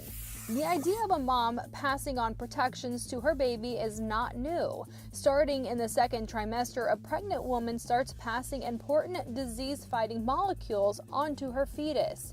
This ramps up as the pregnancy goes on and is critical to helping newborns fight off infections. These maternal antibodies help protect babies until their own immune system matures and they are old enough to be vaccinated themselves. Pregnant women were not in the original trials for the Moderna and Pfizer coronavirus vaccines, a common practice in these studies, but Pfizer has announced a large-scale trial with expectant mothers, and Moderna has created a registry to track how pregnant women respond to the vaccine.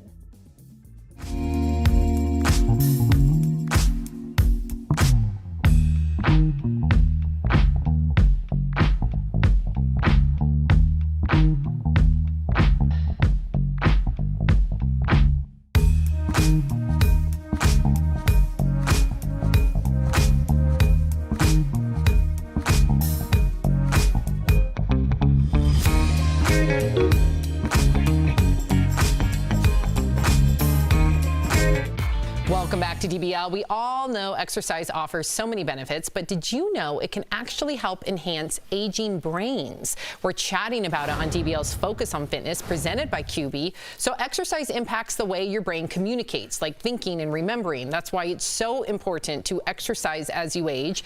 A study by the New York Times found that older adults who took aerobic dance classes twice a week showed improvements in brain areas critical for memory.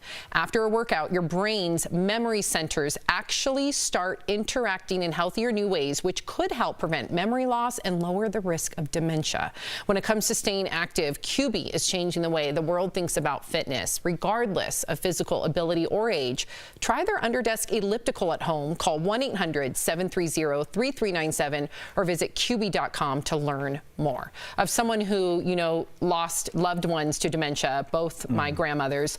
Dementia, if you can prevent it through exercise, that is such a bit of information that I was not aware of. It makes sense, though. You think about, getting moving, gets the blood moving. Blood flow. Blood carries oxygen. It's more oxygen in your brain, and maybe that's something to it. And it kind of made me think about something I saw on TikTok the other day. Parents that are homeschooling kids that have ADD and have trouble sitting in front of the monitor, they've shown people have home setups where they put like a stationary bike and their kid pedals while they learn. Wow. So their body's doing something and it helps them focus. So it's just so interesting how just movement causes blood flow and your brain to kind of turn on. It makes sense. And we talked about getting back into society, like just moving around was something that at least I didn't do a lot. So I know a lot of people are stationary at home. Yep, ready to get out. Yeah, this is going to be just going for a walk is going to be a big deal. Exactly. We will be right back.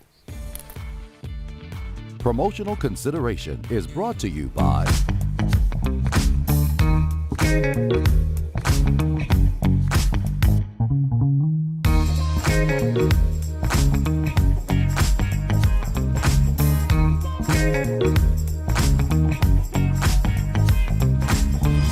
Following the shooting in Atlanta, Georgia, we saw multiple viral claims popping up online about the shooter, the motive, and more. We're breaking down what we know right now to be true, false, and what's still unknown. Starting with these Facebook posts. They appear to be from the shooter and talk about the need to fight back against China. Now, many people are sharing these as evidence of the motives for the shooter, but a spokesperson for Facebook confirmed these are fake posts and that the platform is removing them. So we're moving these to false for now. Now, right now, the motives of the shooter are being investigated, but following the shooting, we've seen lots of claims that hate crimes against Asian Americans have been on the rise during the pandemic. So is that true? Well, to find out, we looked at data from the FBI and a report by the Center for the Study of Hate and Extremism. Now, that report found an overall decrease of hate crimes in 2020 of about 7%. But among Asian Americans, that number rose 150% in 2020. So yes, the number of hate crimes against Asian Americans are on the rise during the pandemic. That's verified. Finally, was the shooting in Atlanta a hate crime against Asian Americans? This is the big question right now. The FBI defines a hate crime as a criminal offense against a person or property motivated in whole or in part by an offender's bias against a race, religion, disability, sexual orientation, ethnicity, gender, or gender identity. Now, the shooting in Atlanta fits parts of that definition, but ultimately, we have to wait for the FBI investigation into this case to be finished before we can officially say what the shooter's motives actually were. So for now, we're leaving this question in the unverified column. Folks, if you have any other claims or questions you want us to look into, send us an email. With your Verify, I'm Jason Puckett.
Love sharing your comments. In regard to Emma Samms, Marquita Baker says, love her and her British accent.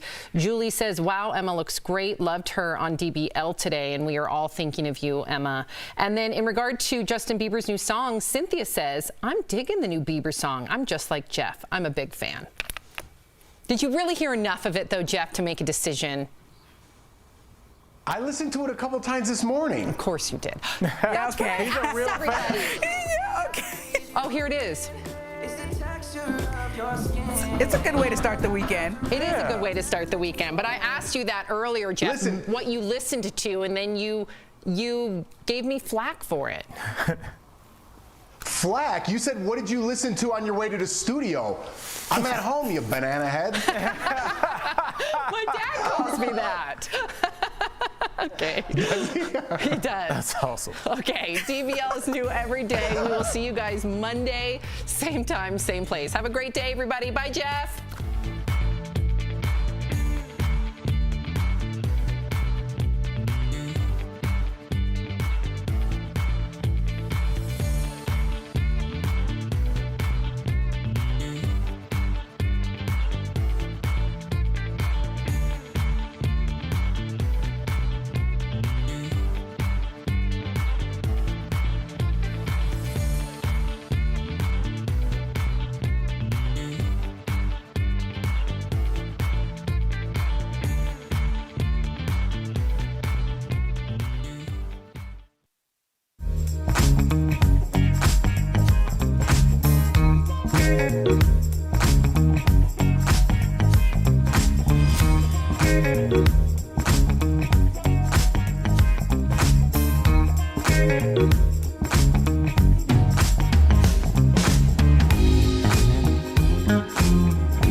Live. New surveillance video shows the moments right before the deadly spa shooting spree. Plus, an elderly Asian woman under attack in another incident fights back. In today's Freedom Files, wrongfully convicted, a man spends nearly 3 decades in prison for murder because of a friend's lie in court. This is her opportunity, to do the right thing and tell the truth. And Dynasty star Emma Samms is live on DBL today. Her experience as a COVID-19 long hauler. Plus, will there be a reunion with her Dynasty castmates? Real, honest, entertaining, live. DBL starts right now. 3, 2. Welcome to DBL. It is Friday, March 19th. I am Sam here with Al and Lindsay. Hey. Hey. Jeffrey joins us from home. Jeff, we're matching again. You and I always wear black on the same day. I like it. Yes. This is navy blue. I don't want to get Kiri in trouble. This is navy blue. You look beautiful in navy blue. There is new surveillance video. Very important. Let's talk about it. In the Atlanta area spa shooting rampage, showing the gunman just before the shooting that left 8 people dead. In the video, you see the suspect get out of an SUV, walk into one of the spas, then he comes back out, gets into his car, and leaves. Meantime, a spokesman for the Georgia Sheriff's Office, seen here, Captain Jay Baker, has been removed from the case. He came under fire for a press conference where he said the suspect had a really bad day. We're also learning more about the victims of this crime. Many of these Asian women, they were wives, mothers, a spa owner, and spa employees.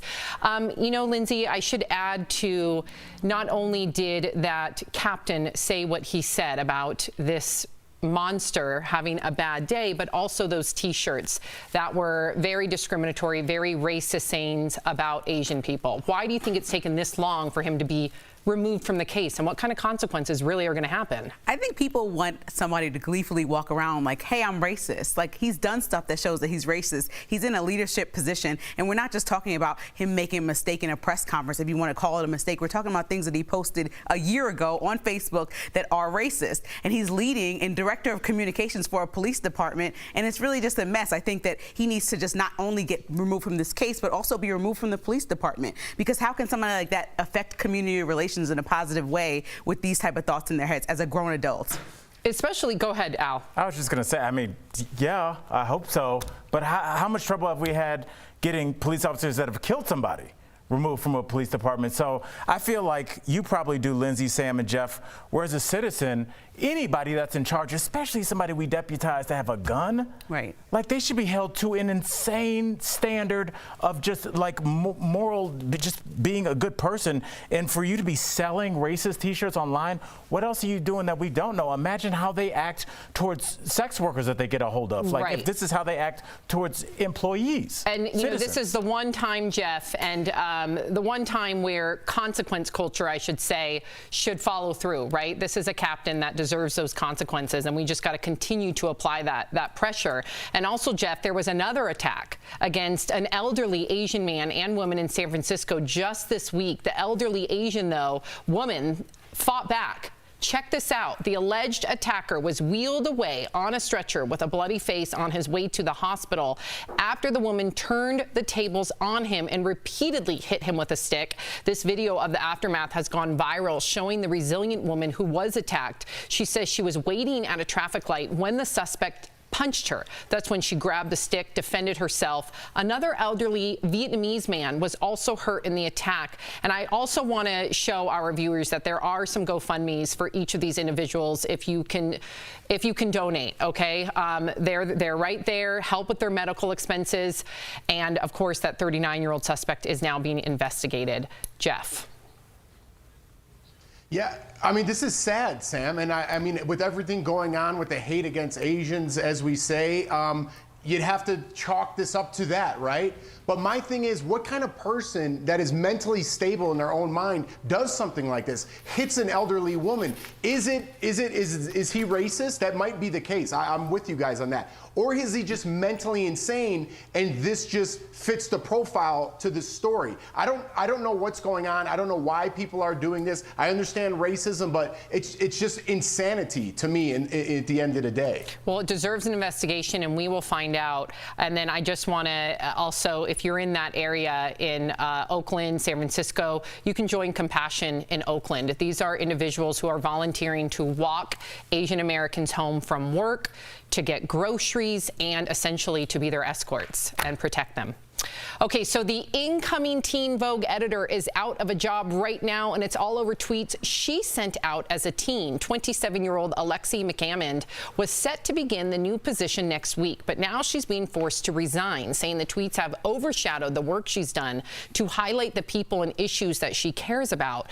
There are even reports that Anna Wintour was unable to save her job, even though she apparently tried. The resurfaced tweets from 2011 reportedly cost the publication a 7-figure ad campaign. Some of the tweets, which you see here, were anti-Asian, saying things like, quote, Googling how to not wake up with swollen Asian eyes. Another read, quote, give me a 2 out of 10 on my chem problem, cross out all of my work and don't explain what I did wrong. Thanks a lot, stupid Asian TA. So uncomfortable saying that on air. McCammond had reportedly disclosed the tweets to Wintour before being hired and has repeatedly apologized for them. But the question is, should someone be held accountable for mistakes that they made as a teenager? And apparently, according to the people that know her, have grown since then. What do you think, Lindsay? I think her tweets are wrong, disgusting, racist, like hard stop. But I also think as a 17-year-old, she's in a different space than a lot of adults are. And so holding her accountable when we're in the age of everyone having social media, if we're going to continue to create a space where we're digging through kids' social media and stopping them from adult jobs, that's problematic. And I think that looking at her and somebody who I followed her career closely, she's worked for Axios. She won National Association of Black Journalists Reporter of the Year. I mean, she's tried to grow and help the perspective and conversation grow. And so I want to know when she will atone and how she will atone for this, because I don't think it's just forgive me and I'm over it, because Teen Vogue has a direction they're going in where they want millennials and Gen Z to be on the forefront of activism. So she can't manage this magazine, but I hope it doesn't ruin her career. Jeff, do you agree? Yeah, listen, we need to learn from our mistakes, right? This is racism. I don't want to dismiss what it is, but you have to be able to learn from your mistakes. This is 10 years ago. We're all a product of our culture, our background, where we grew up. We have to take that into account when we take each individual case, because if you're pushed away for being one thing, guess what exactly the group that's going to welcome you with open arms?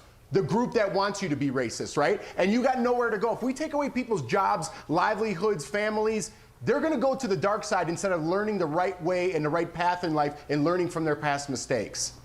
Beautifully said. Good conversation, guys. Coming up on DBL, Angelina and Brad's son Maddox testifies against Brad in court. We have the latest on this ongoing divorce and custody battle. Plus, a man's fight to get out of prison after serving time for a crime he did not commit. How he ended up walking out nearly 30 years later. In today's Freedom Files, wrongfully convicted. And up next, a major milestone in our path to get out of the pandemic, the number of vaccine doses. The U.S. is on track to hit the end of today.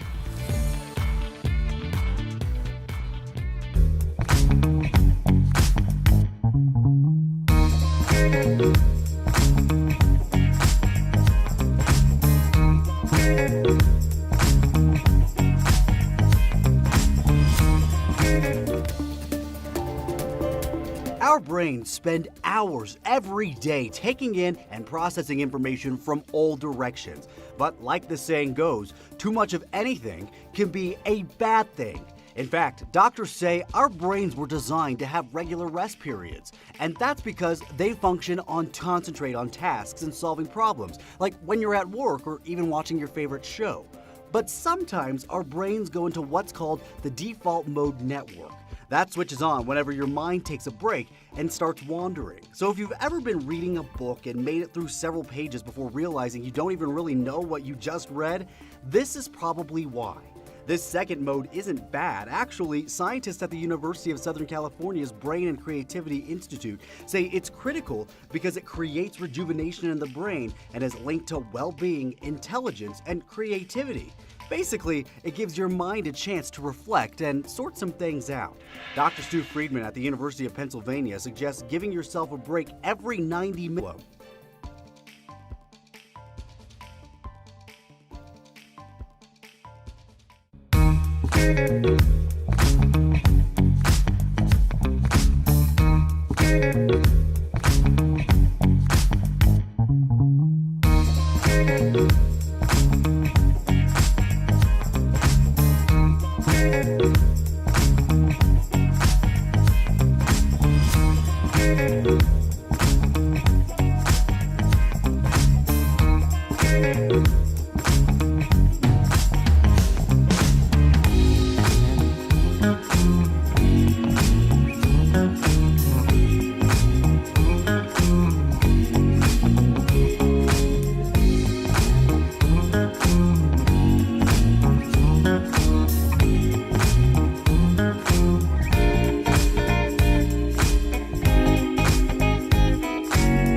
today. That's weeks ahead of schedule. Meantime, Dr. Anthony Fauci and Senator Rand Paul got into a heated debate yesterday, all about whether people who are vaccinated need to continue to wear masks. Take a look.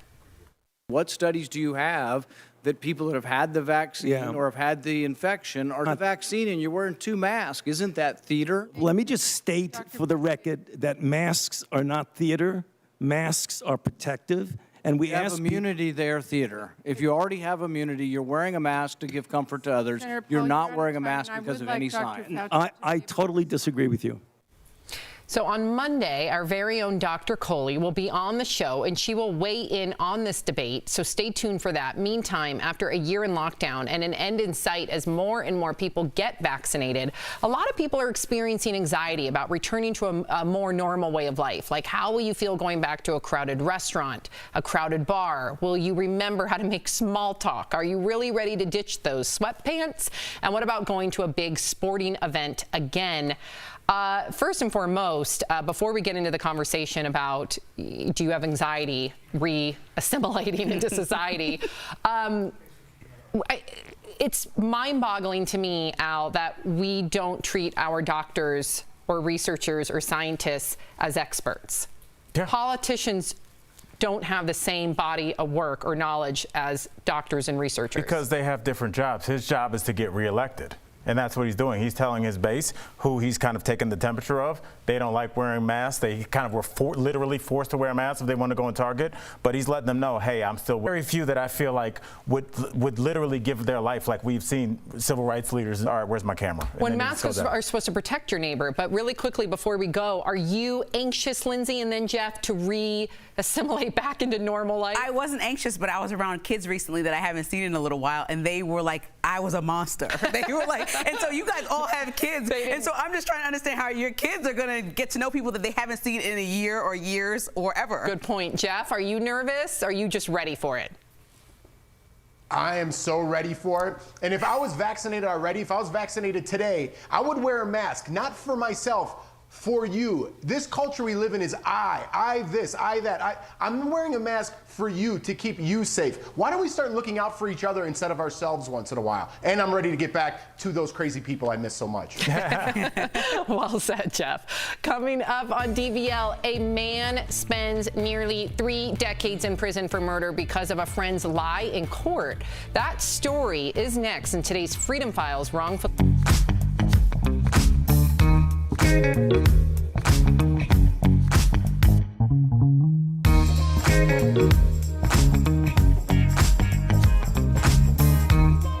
Doctors report a baby girl in Florida was born with the antibodies to fight COVID-19 thanks to her mom. Let's connect the dots. A new study says the Florida mother is a frontline healthcare worker who received her first dose of the Moderna vaccine when she was 30 weeks pregnant. She gave birth 3 weeks later to a healthy baby with COVID-19 antibodies. Doctors believe the mother passed on those antibodies through the placenta, but more research needs to be done. The idea of a mom passing on protections to her baby is not new. Starting in the second trimester, a pregnant woman starts passing important disease-fighting molecules onto her fetus. This ramps up as the pregnancy goes on and is critical to helping newborns fight off infections. These maternal antibodies help protect babies until their own immune system matures and they are old enough to be vaccinated themselves. Pregnant women were not in the original trials for the Moderna and Pfizer coronavirus vaccines, a common practice in these studies, but Pfizer has announced a large-scale trial with expectant mothers, and Moderna has created a registry to track how pregnant women respond to the vaccine.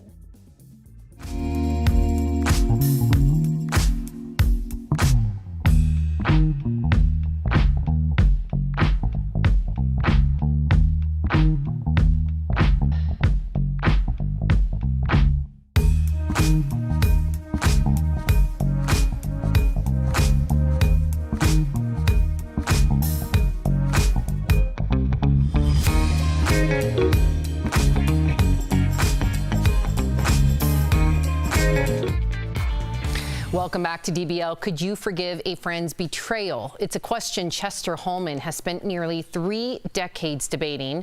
In today's Freedom Files, wrongfully convicted, Tori and Lindsay speak with Chester about the lies that landed him in prison.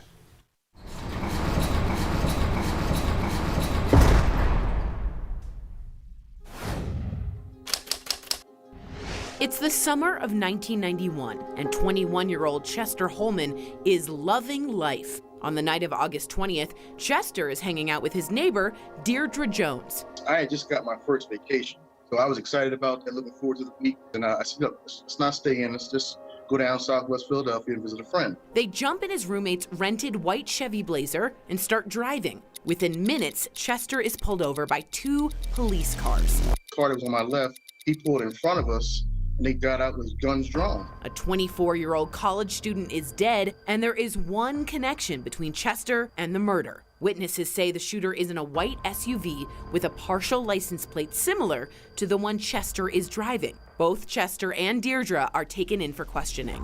And a detective came in, and he punched me dead in the mouth, and he said, "You like killing people in our city." And they just walked out. While Chester maintains his innocence, Deirdre tells a very different story and makes a deal.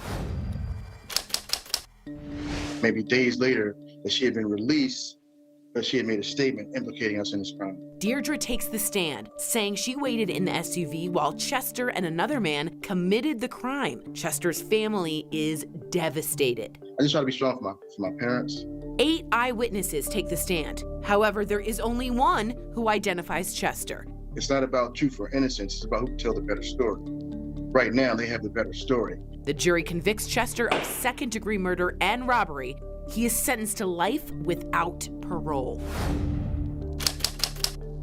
I just tried to not let the anger consume me. Not that I'm not angry, but I just couldn't allow that to surface and, change who I am. In 2001, 10 years after the murder, the witness who had identified Chester recants his trial testimony, saying he only identified Chester because of threats by the police. Then, 4 years later, Deirdre comes forward. This is her opportunity, to do the right thing and tell the truth. And that's when I learned, what the police did to her. She admits that she made up the story after police refused her requests for a lawyer and even threatened to charge her for the crime. I couldn't let them win twice. I think if I would have been, started hating Deirdre and the system and so forth, I knew I would have lost myself. It's 2018, and Chester's attorney takes his case before a new district attorney. He said that she was going to look into it. She said if there was anything there, she was going to make it right. They find proof that a former DA hid the lengthy criminal record of their star witness before trial. Attorneys also uncover hidden evidence that points to a credible suspect. On July 15th, 2019, after 28 years, he is released from prison.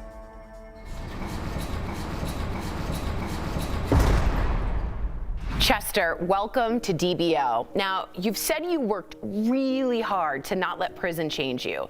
And I was wondering if you could get really specific. What did you do to keep your head straight in there? My focus was, at the time, was focusing on this case and fighting the lies that had been told against me. So that was my main focus, and, not getting caught up in the jailhouse life and what goes on in there. Smart.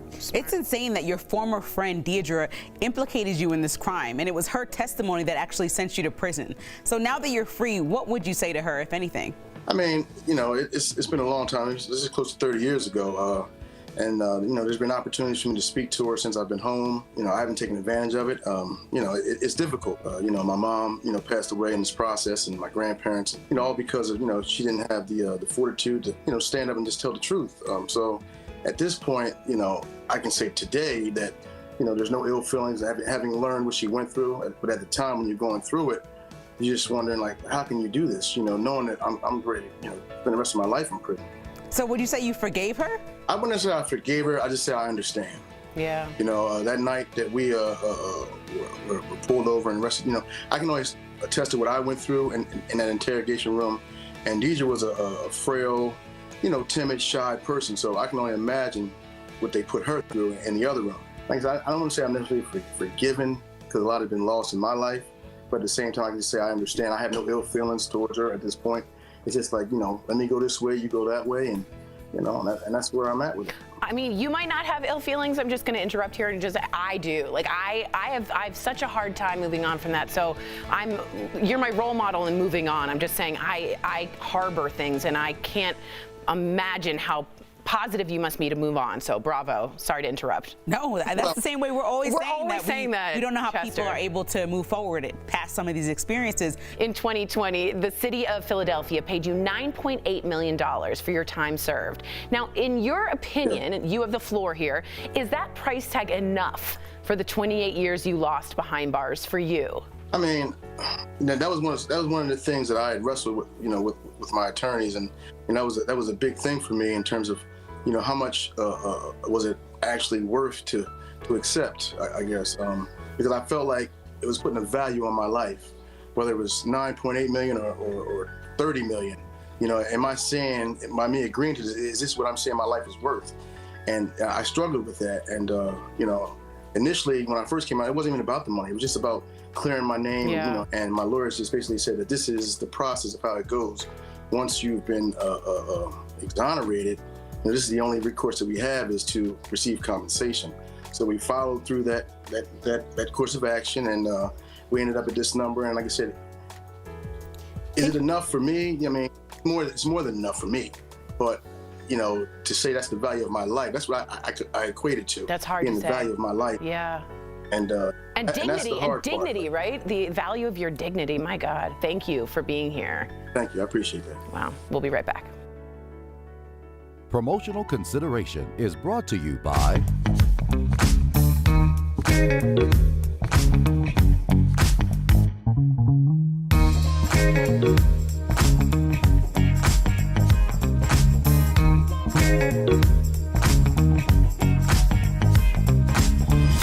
Following the shooting in Atlanta, Georgia, we saw multiple viral claims popping up online about the shooter, the motive, and more.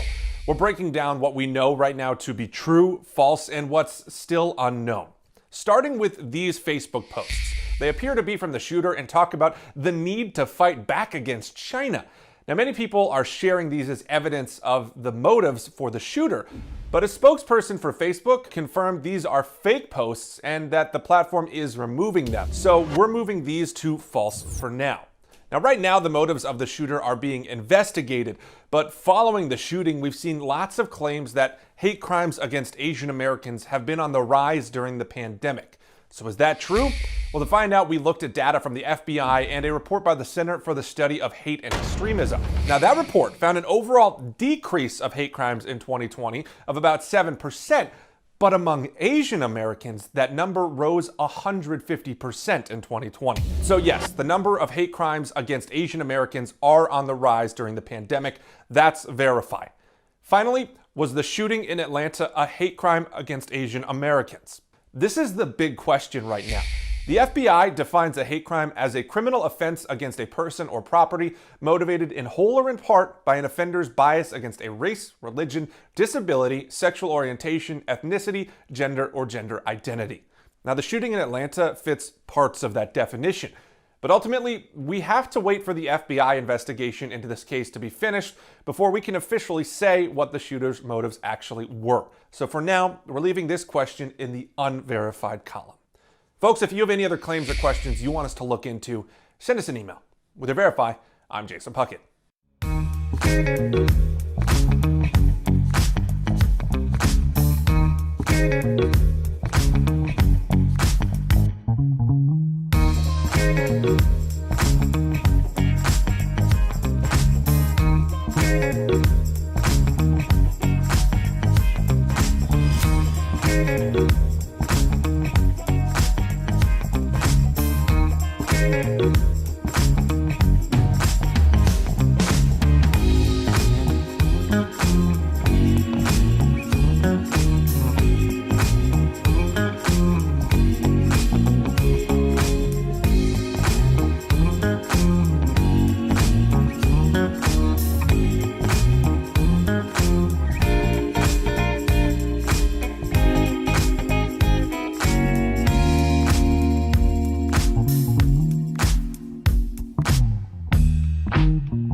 back to DBL. We love sharing your comments. We have a number of people speaking out about Teen Vogue. Sherry says she was 17 at the time. She's apologized over and over again. In regard to the elderly woman attack, Edith says 3 cheers for the elderly Asian woman. If that's what it takes, then do what you got to do. And in regard to vaccines, Joe says, I feel good about the progress we've made this year with getting vaccines out. I'm way more than ready for the pandemic to be over. We all are. Everybody get vaccinated. Still wear your masks. To Lindsay, Jeff, and Al's points, because you're protecting other people. Kids can't get vaccinated. Certain people with autoimmune suppressed conditions cannot. Okay, we gotta go. Sorry.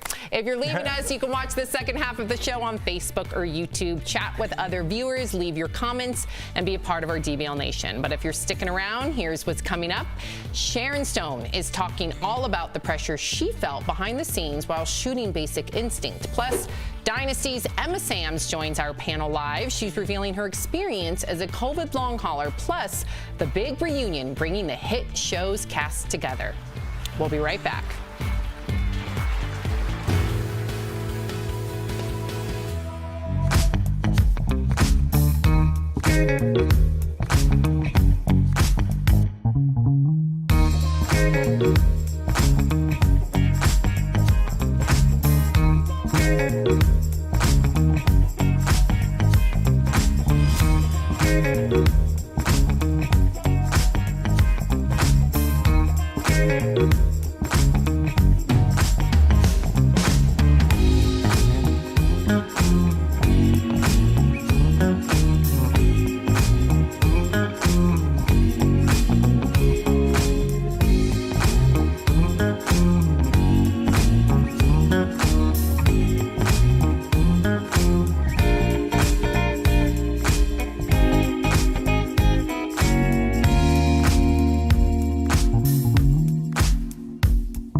Live. We're talking about what you're talking about. Real, honest, entertaining, live. DBL starts right now. 3, 2. Welcome to DBL. I'm Sam here with Al and Lindsay. Jeff in his navy blue joining us from home. All right, let's get right to it because a lot of you have an opinion on this next story. We are learning more details about the ongoing divorce between Angelina Jolie and Brad Pitt. According to Us Weekly, their son Maddox, who is 19, gave testimony during the trial that wasn't very flattering toward Brad. Maddox also reportedly wants to drop Pitt from his last name, but apparently Angelina isn't on board with that. Now, as we told you, Angelina filed court documents accusing Brad of domestic violence and said she had proof to back up her claims back in 2016. Brad was cleared of any child abuse allegations after police looked into an incident between Brad and Maddox on a private plane. Al, you're a father to 3. This is heartbreaking. It's heartbreaking that it's in the, even though many of our viewers can relate to this, as unfortunately with divorce proceedings, kids oftentimes get dragged into the mix, and it's important to also hear their voice, right?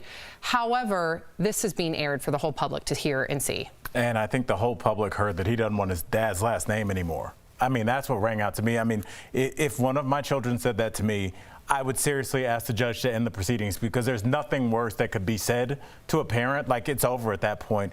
I don't know what happened on that plane, but he's old enough now to have processed that, and for him to still have that anger at Lindsay, something went down. And I know that he's still sober, I hope. But they have some therapy to work on their relationship, because right now I feel like mentally they're still both on that plane and they haven't advanced a day since. And I know boys want to protect their mother so much, having a little brother and all these boys in my family. Like, that's their number one thing, is their mom. They have a different relationship with their dad. They love their dads, but their mom is like their pride and joy. And so to watch him get dragged in this, like you said, and being willing to testify, it's really this need to protect your mom. But at the same time, it's just ripping the family apart even more. So it's just tragic to watch. And Jeff, what would you say to people? Because I went on social media, and I know, Jeff, you always speak out about trolls, so to speak. How do we talk about this without adding more fuel to the fire, if that makes sense? I don't know, and I was actually thinking about the same thing, Sam. It's like, you know, you look at Angelina Jolie and Brad Pitt, and you say their names, and you almost think they're not human, right? They're above, they're some sort of celebrity living on top of a hill, and they drink champagne all day and laugh. That's not, they're people. They're people, and it hurts when their children don't want their last name, like Al said, or they don't want to be your child anymore. That hurts. No matter what your status is in life, that hurts. And I wonder how far the media drags and pushes things like this and perpetuates some of the stereotypes or hatred towards these two. I think we need to take a break. I don't know what's going on or what happened on that plane, but we need to give these two some space and let them figure out things as a family. Good advice. Everybody needs to pause. Okay, so Sharon Stone is spilling the tea. The actress opens up about the uglier side of Hollywood in her upcoming memoir, The Beauty of Living Twice. Sharon revealed that she was asked to sleep with an unnamed co-star to improve their on-screen chemistry. She refused, saying, quote, "You think if I bleep him, he will become a fine actor? Nobody's that good in bed." She also dished on the infamous cross-legged scene from Basic Instinct, of course. Sharon said she was asked to remove her underwear, but was assured her privates would not be shown on screen. Well, we all know that wasn't the case. Sharon was so upset, she said she slapped the director, but then agreed to leave the scene in because it was true to that character. Lindsay, did you? Well, slapping the director, that's like perfect my speed. For somebody who violates that much. But I think there's so many women that talk about being in scenes in movies, and especially sex scenes, where they get uncomfortable and they weren't never made to feel comfortable by the director or by any of the staff, which is why all these new rules have gone into place. And I know Al talks about this all the time. Like, times have changed so much that a lot of the behaviors that were allowed when she didn't speak out about this back then are not allowed now. And that's probably why she's comfortable saying all these things right now. So I'm happy she kind of found her voice and is able to share these experiences so they can stop happening completely. Yeah, I always say, like, shows like Mad Men, we look at how they treated their female staff members. You go on to even a comedy like Anchorman, which was set, in the early 80s, and it was very misogynistic. And I always say Anchorman was just a movie with Will Ferrell in it. That's how it used to be, being a young female anchor walking into someplace in 1980. And so we have advanced, but I think a lot of it is because now we have phones where we can record and people have lost their jobs. But up until then, it was like, hey, young Sharon Stone, we're leaving that scene in. You got a problem, we'll bring 5 more women that look just like you in. So how do you want to do it? Blacklist you. They had leverage, and now that leverage is gone, and I love it. A lot of it is because of the Me Too movement. There was a lot of changes that took place in Hollywood because of all those victims speaking out. So, Jeff, Justin Bieber, did you hear? I'm sure you did. His new album dropped today. The Biebs released Justice a little over a year after his last album, Changes. And of course, our DBL Nation has been writing in. They know that Jeff is a believer, and they want his take on this new song, Peaches. Have a listen. And I see you, the way I breathe you in, it's the texture of your skin. I wanna wrap my arms around you, baby, never let you go. All right, Jeff, have at it. I loved it. I don't know if you guys liked it in the studio. I can't see your reactions. But listen, it's not only the Biebs that I love in his music. It just reminds me, when I hear that song, I feel like I'm outside with my family, having a good time, and the sun's out, and we're having a couple drinks. That's why I like the Biebs. It's kind of the same thing with Jason Mraz. It's not so much the lyrics or what they say. It's just who they are, and it reminds me of a good time. That's why I like the Biebs so much, and I really do. I like this song.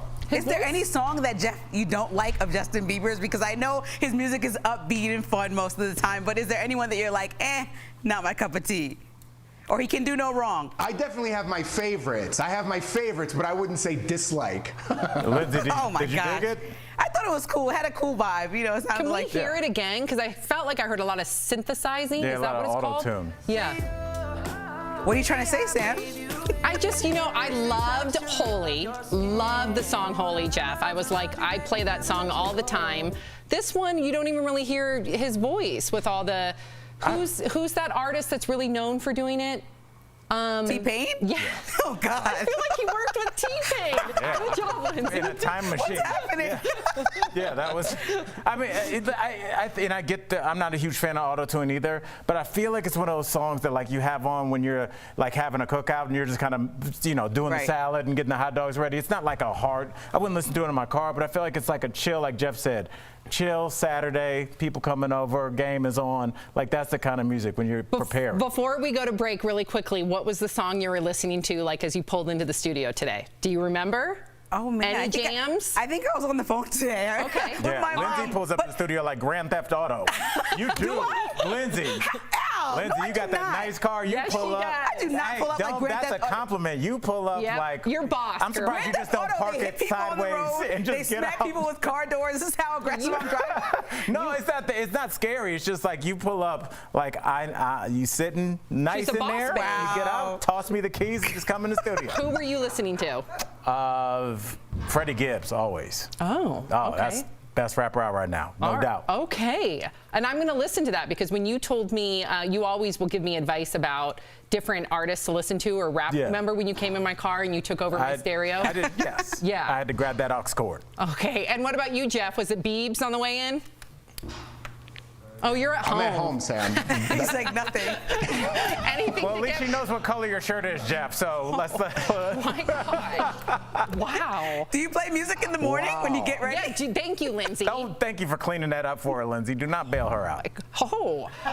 The NCAA tournament is on. Everybody should be watching that. They shouldn't be listening to music. You should be watching the tournament. Who won between Michigan State and UCLA last night? UCLA. Yay! UCLA. My alma mater. Okay. Coming up. In overtime. Whoa, really? Okay.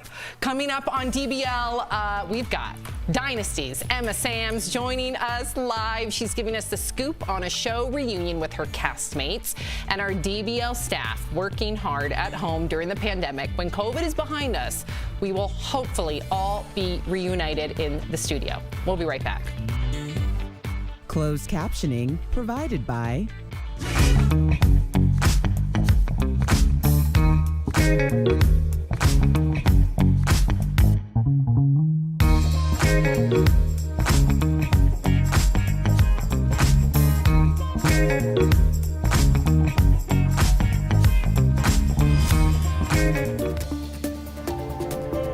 Our brains spend hours every day taking in and processing information from all directions. But like the saying goes, too much of anything can be a bad thing. In fact, doctors say our brains were designed to have regular rest periods, and that's because they function on two main modes of processing. The first one is action-oriented and lets you concentrate on tasks and solving problems, like when you're at work or even watching your favorite show. But sometimes our brains go into what's called the default mode network. That switches on whenever your mind takes a break and starts wandering. So if you've ever been reading a book and made it through several pages before realizing you don't even really know what you just read, this is probably why. This second mode isn't bad. Actually, scientists at the University of Southern California's Brain and Creativity Institute say it's critical because it creates rejuvenation in the brain and is linked to well-being, intelligence, and creativity. Basically, it gives your mind a chance to reflect and sort some things out. Dr. Stu Friedman at the University of Pennsylvania suggests giving yourself a break every 90 minutes or whenever you start to feel drained, unable to concentrate, or even stuck on a problem.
back to DBL. The spicy soap opera Dynasty hit primetime TV in 1981 and is one of the most well-known TV shows to date. Emma Sams joins us today for a look back at the legendary show and with big news about a reunion. But first, let's take a quick look at Emma as the beloved Fallen Carrington. What's your name? How can I tell you when I don't know myself? Please, help me. Always like. Yeah, there she is, Yay. Emma Sams. Welcome to DBL. We are so thrilled that you could join us. The world is slowly edging towards the end of the pandemic. But as a COVID-19 long hauler, also known as long COVID, you still have no end in sight. Please tell us how you are doing. What has this past year been like for you? Our hearts are with you. Oh, thank you. Yes, it's been the most bizarre thing, really, to have become unwell a year ago now and just to have never got better. You know, occasionally I have moments, good days, you know, sometimes there'll be a good day, but even a good day isn't me feeling like I was before. I used to be really fit, you know. I used to work out. For a lady of a certain age, I think I was, you know, in good shape. And now I, you know, the stairs, going up the stairs sometimes is too much for me. It's immensely frustrating. All right, I'm going to try and sneak in two questions here because I have one on the prompter, but I have one that I think our viewers that are experiencing this could benefit from. It seems like even though you're a long hauler and that can lead to depression, it seems like your spirit is still high. What do you do on a daily, hourly basis to kind of keep retraining your mind to stay on task?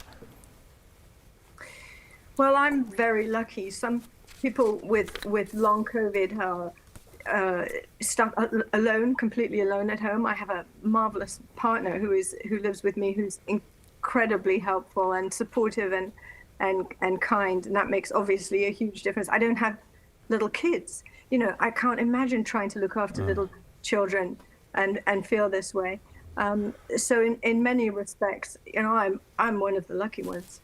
All right, well, we're also lucky, too, because the pandemic has given us time to revisit our favorite nostalgic primetime soaps like Dynasty, and that show has delivered some amazing cat fights.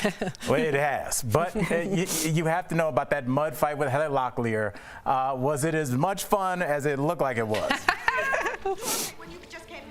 It doesn't look like fun. I tell you something. It was, I mean, I have to say, look, she pushes my face into the mud, and look at that. So the mud went to the top of both of my nostrils. Oh, no. That's how real it was. Well, as long as you won. And of course, I don't think I did. Yeah. I think they wrote that it was a draw. Right.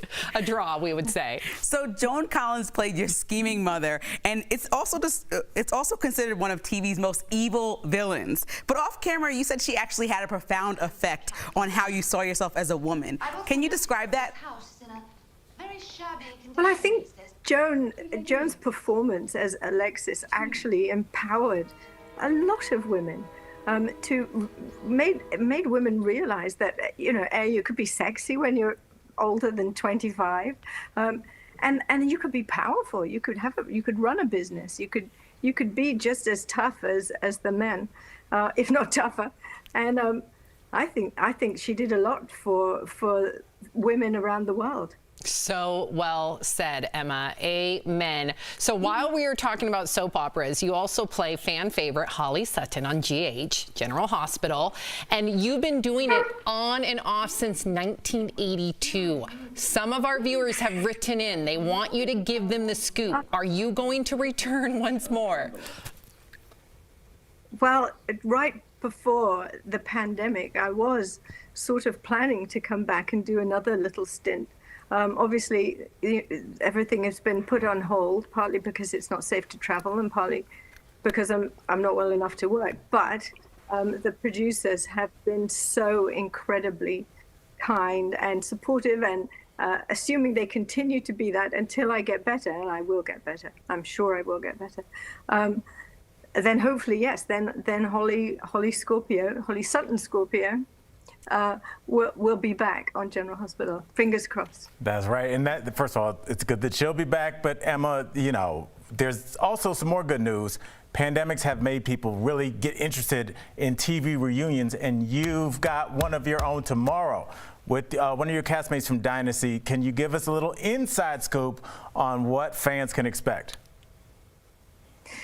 Well, I was lucky enough to meet with, because I know that what needs to happen for long COVID is research, because the doctors don't know what is going on with us. So I met some lovely scientists who are in need of funding, who are already doing some amazing research into long COVID.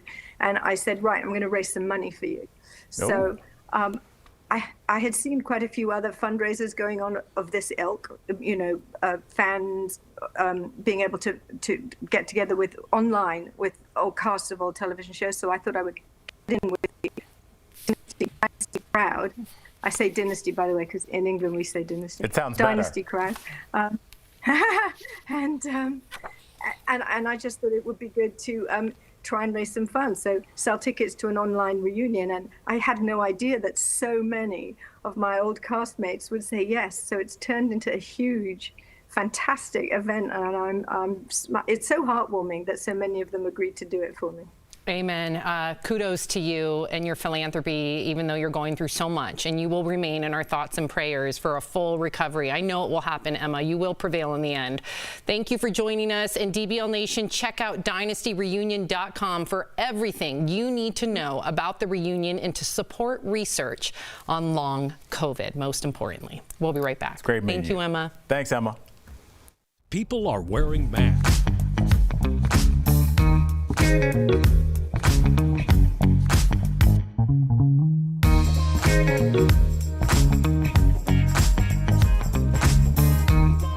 Doctors report a baby girl in Florida was born with the antibodies to fight COVID-19 thanks to her mom. Let's connect the dots. A new study says the Florida mother is a frontline healthcare worker who received her first dose of the Moderna vaccine when she was 30 weeks pregnant. She gave birth 3 weeks later to a healthy baby with COVID-19 antibodies. Doctors believe the mother passed on those antibodies through the placenta, but more research needs to be done. The idea of a mom passing on protections to her baby is not new. Starting in the second trimester, a pregnant woman starts passing important disease-fighting molecules onto her fetus. This ramps up as the pregnancy goes on and is critical to helping newborns fight off infections. These maternal antibodies help protect babies until their own immune system matures and they are old enough to be vaccinated themselves. Pregnant women were not in the original trials for the Moderna and Pfizer coronavirus vaccines, a common practice in these studies, but Pfizer has announced a large-scale trial with expectant mothers, and Moderna has created a registry to track how pregnant women respond to the vaccine.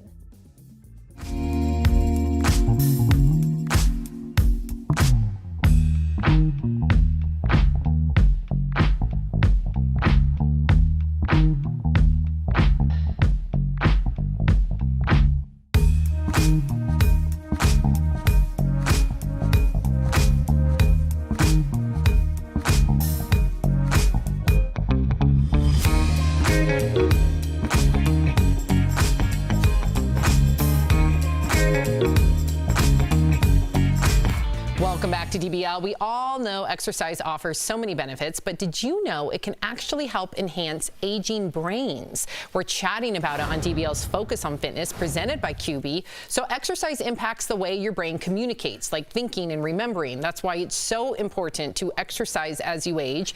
A study by the New York Times found that older adults who took aerobic dance classes twice a week showed improvements in brain areas critical for memory.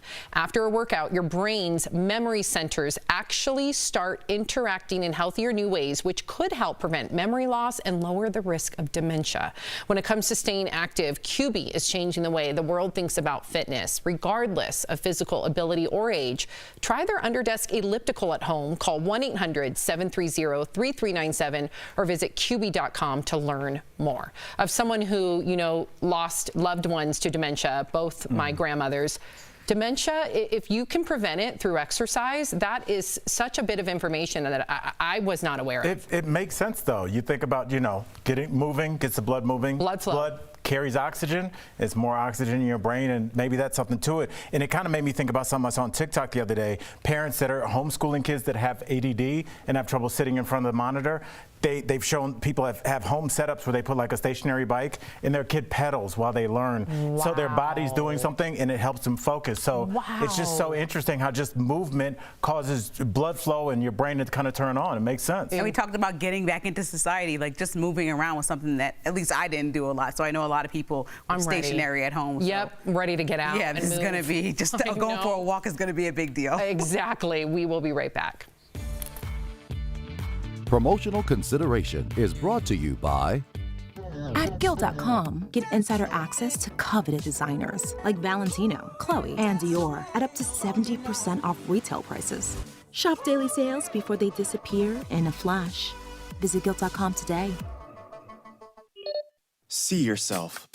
Welcome back to the mirror. And know you're not alone, because this is not just a mirror. It's an unstoppable community. Come on, Jesse, one more. It's every workout. Come on, you two. Let's go. For everyone. So join in now and see your best self in the mirror. I have a car, but it's either feed them or pay for insurance.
Sharing your comments in regard to Emma Samms. Marquita Baker says, love her and her British accent.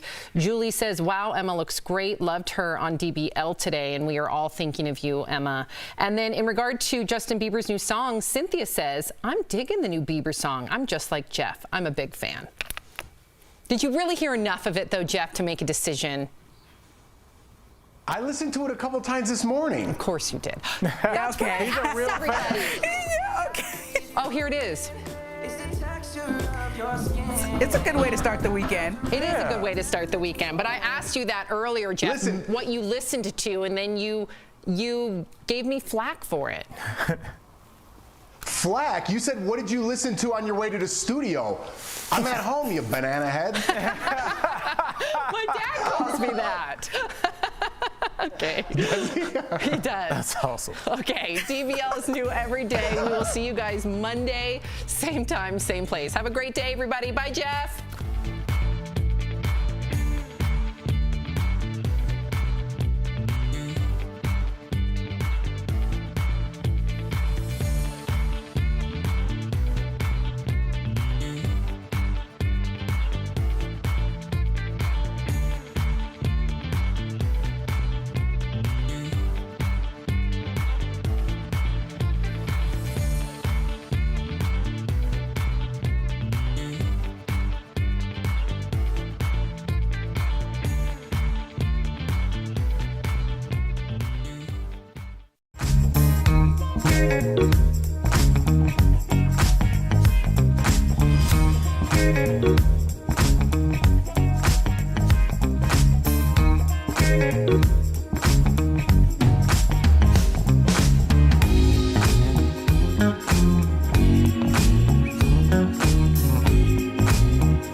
Live. New surveillance video shows the moments right before the deadly spa shooting spree. Plus, an elderly Asian woman under attack in another incident fights back. In today's Freedom Files, wrongfully convicted, a man spends nearly 3 decades in prison for murder because of a friend's lie in court. This is her opportunity, to do the right thing and tell the truth. And Dynasty star Emma Samms is live on DBL today. Her experience as a COVID-19 long hauler. Plus, will there be a reunion with her Dynasty castmates? Real, honest, entertaining, live. DBL starts right now. 3, 2. Welcome to DBL. It is Friday, March 19th. I am Sam here with Al and Lindsay. Hey. Jeffrey joins us from home. Jeff, we're matching again. You and I always wear black on the same day. I like it. This is navy blue. I don't want to get Kiri in trouble. This is navy blue. You look beautiful in navy blue. There is new surveillance video. Very important. Let's talk about it. In the Atlanta area spa shooting rampage, showing the gunman just before the shooting that left 8 people dead. In the video, you see the suspect get out of an SUV, walk into one of the spas. Then he comes back out, gets into his car, and leaves. Meantime, a spokesman for the Georgia Sheriff's Office, seen here, Captain Jay Baker, has been removed from the case. He came under fire for a press conference where he said the suspect had a really bad day. We're also learning more about the victims of this crime. Many of these Asian women, they were wives, mothers, a spa owner, and spa employees.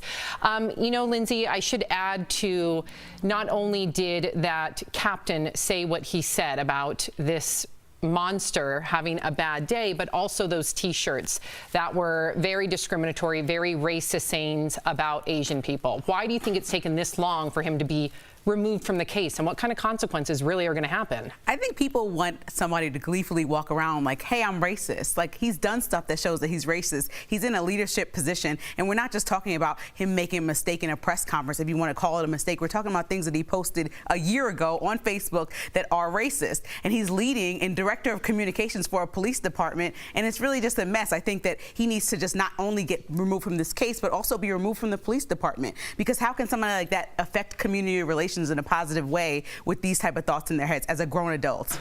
Especially, go ahead, Al. I was just going to say, I mean, yeah, I hope so. But how much trouble have we had getting police officers that have killed somebody removed from a police department? So I feel like you probably do, Lindsay, Sam, and Jeff, where as a citizen, anybody that's in charge, especially somebody we deputize to have a gun, right? Like, they should be held to an insane standard of just like moral, just being a good person. And for you to be selling racist T-shirts online, what else are you doing that we don't know? Imagine how they act towards sex workers that they get a hold of. Like, if this is how they act towards employees. And you know, this is the one time, Jeff, and the one time where consequence culture, I should say, should follow through, right? This is a captain that deserves those consequences, and we just got to continue to apply that pressure. And also, Jeff, there was another attack against an elderly Asian man and woman in San Francisco just this week. The elderly Asian, woman fought back. Check this out. The alleged attacker was wheeled away on a stretcher with a bloody face on his way to the hospital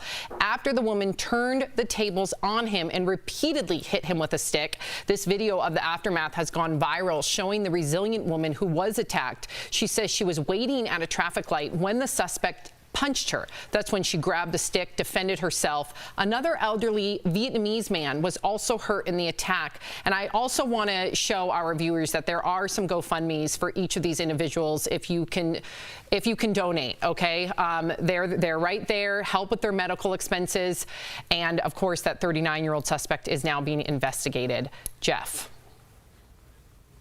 Yeah, I mean, this is sad, Sam. And I mean, with everything going on with the hate against Asians, as we say, you'd have to chalk this up to that, right? But my thing is, what kind of person that is mentally stable in their own mind does something like this, hits an elderly woman? Is he racist? That might be the case. I'm with you guys on that. Or is he just mentally insane and this just fits the profile to this story? I don't know what's going on. I don't know why people are doing this. I understand racism, but it's just insanity to me at the end of the day. Well, it deserves an investigation, and we will find out. And then I just want to also, if you're in that area in Oakland, San Francisco, you can join Compassion in Oakland. These are individuals who are volunteering to walk Asian Americans home from work, to get groceries, and essentially to be their escorts and protect them. Okay, so the incoming Teen Vogue editor is out of a job right now, and it's all over tweets she sent out as a teen. 27-year-old Alexi McCammond was set to begin the new position next week, but now she's being forced to resign, saying the tweets have overshadowed the work she's done to highlight the people and issues that she cares about. There are even reports that Anna Wintour was unable to save her job, even though she apparently tried. The resurfaced tweets from 2011 reportedly cost the publication a 7-figure ad campaign. Some of the tweets, which you see here, were anti-Asian, saying things like, quote, Googling how to not wake up with swollen Asian eyes. Another read, quote, give me a 2 out of 10 on my chem problem, cross out all of my work, and don't explain what I did wrong. Thanks a lot, stupid Asian TA. So uncomfortable saying that on air. McCammond had reportedly disclosed the tweets to Wintour before being hired and has repeatedly apologized for them. But the question is, should someone be held accountable for mistakes that they made as a teenager? and apparently, according to the people that know her, have grown since then. What do you think, Lindsay? I think her tweets are wrong, disgusting, racist, like hard stop. But I also think as a 17-year-old, she's in a different space than a lot of adults are. And so holding her accountable when we're in the age of everyone having social media, if we're going to continue to create a space where we're digging through kids' social media and stopping them from adult jobs, that's problematic. And I think that looking at her and somebody who I followed her career closely, she's worked for Axios. She won National Association of Black Journalists Reporter of the Year. I mean, she's tried to grow and help the perspective and conversation grow. And so I want to know when she will atone and how she will atone for this, because I don't think it's just forgive me and I'm over it, because Teen Vogue has a direction they're going in where they want millennials and Gen Z to be on the forefront of activism. So she can't manage this magazine, but I hope it doesn't ruin her career. Jeff, do you agree? Yeah, listen, we need to learn from our mistakes, right? This is racism. I don't want to dismiss what it is, but you have to be able to learn from your mistakes. This is 10 years ago. We're all a product of our culture, our background, where we grew up. We have to take that into account when we take each individual case, because if you're pushed away for being one thing, guess what exactly the group that's going to welcome you with open arms? The group that wants you to be racist, right? And you got nowhere to go. If we take away people's jobs, livelihoods, families, they're going to go to the dark side instead of learning the right way and the right path in life and learning from their past mistakes. Beautifully said. Good conversation, guys. Coming up on DBL, Angelina and Brad's son Maddox testifies against Brad in court. We have the latest on this ongoing divorce and custody battle. Plus, a man's fight to get out of prison after serving time for a crime he did not commit. How he ended up walking out nearly 30 years later. In today's Freedom Files, wrongfully convicted. And up next, a major milestone in our path to get out of the pandemic, the number of vaccine doses. The U.S. is on track to hit the end of today.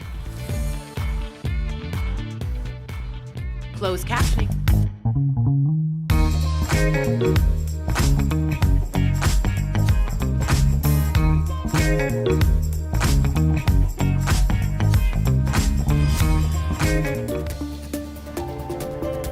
Our brains spend hours every day taking in and processing information from all directions. But like the saying goes, too much of anything can be a bad thing. In fact, doctors say our brains were designed to have regular rest periods, and that's because they function on two main modes of processing.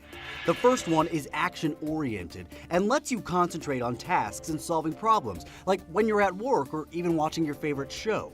But sometimes our brains go into what's called the default mode network. That switches on whenever your mind takes a break and starts wandering. So if you've ever been reading a book and made it through several pages before realizing you don't even really know what you just read, this is probably why. This second mode isn't bad. Actually, scientists at the University of Southern California's Brain and Creativity Institute say it's critical because it creates rejuvenation in the brain and is linked to well-being, intelligence, and creativity.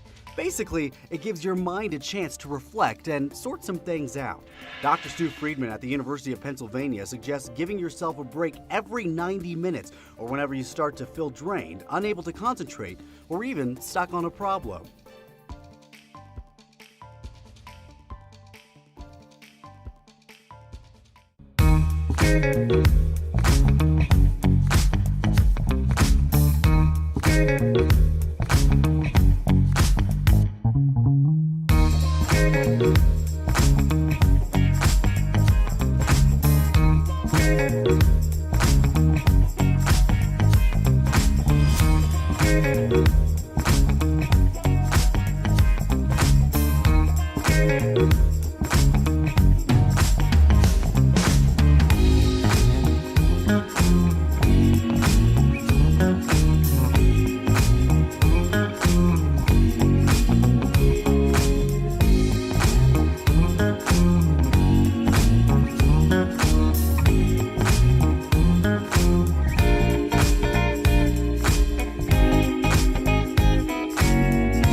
DBL, President Biden said the U.S. will achieve his goal of having 100 million COVID-19 vaccine shots administered today. That's weeks ahead of schedule. Meantime, Dr. Anthony Fauci and Senator Rand Paul got into a heated debate yesterday, all about whether people who are vaccinated need to continue to wear masks. Take a look.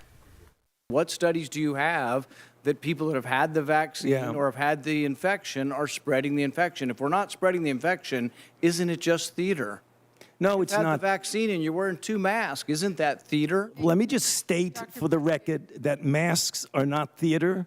Masks are protective. And we You have ask immunity there, theater. If you already have immunity, you're wearing a mask to give comfort to others. You're not wearing a mask because of any sign. I totally disagree with you. So on Monday, our very own Dr. Coley will be on the show, and she will weigh in on this debate. So stay tuned for that. Meantime, after a year in lockdown and an end in sight as more and more people get vaccinated, a lot of people are experiencing anxiety about returning to a more normal way of life. Like, how will you feel going back to a crowded restaurant, a crowded bar? Will you remember how to make small talk? Are you really ready to ditch those sweatpants? And what about going to a big sporting event again? First and foremost, before we get into the conversation about do you have anxiety re-assimilating into society, it's mind-boggling to me, Al, that we don't treat our doctors or researchers or scientists as experts. Yeah. Politicians don't have the same body of work or knowledge as doctors and researchers. Because they have different jobs. His job is to get reelected. And that's what he's doing. He's telling his base, who he's kind of taking the temperature of, they don't like wearing masks. They kind of were literally forced to wear a mask if they want to go and Target. But he's letting them know, hey, I'm still with you guys. I don't think he cares one way or the other. And that's the saddest thing about our politicians. There are very few that I feel like would literally give their life like we've seen civil rights leaders and people do when they really believe in a cause. I just think he was just, all right, what are people mad about? Masks? All right, where's my camera? And when masks are supposed to protect your neighbor. But really quickly before we go, are you anxious, Lindsay, and then Jeff, to re-assimilate back into normal life? I wasn't anxious, but I was around kids recently that I haven't seen in a little while, and they were like, I was a monster. They were like, and so you guys all have kids, and so I'm just trying to understand how your kids are going to get to know people that they haven't seen in a year or years or ever. Good point. Jeff, are you nervous? Are you just ready for it? I am so ready for it. And if I was vaccinated already, if I was vaccinated today, I would wear a mask, not for myself, for you. This culture we live in is I this, I that. I'm wearing a mask for you to keep you safe. Why don't we start looking out for each other instead of ourselves once in a while? And I'm ready to get back to those crazy people I miss so much. Well said, Jeff. Coming up on DBL, a man spends nearly 3 decades in prison for murder because of a friend's lie in court. That story is next in today's Freedom Files, Wrongfully Convicted. People are wearing masks.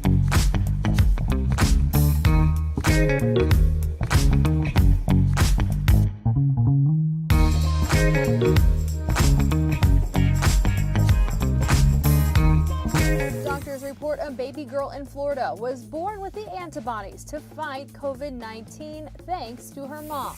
Let's connect the dots. A new study says the Florida mother is a frontline healthcare worker who received her first dose of the Moderna vaccine when she was 30 weeks pregnant. She gave birth 3 weeks later to a healthy baby with COVID-19 antibodies. Doctors believe the mother passed on those antibodies through the placenta, but more research needs to be done. The idea of a mom passing on protections to her baby is not new. Starting in the second trimester, a pregnant woman starts passing important disease-fighting molecules onto her fetus.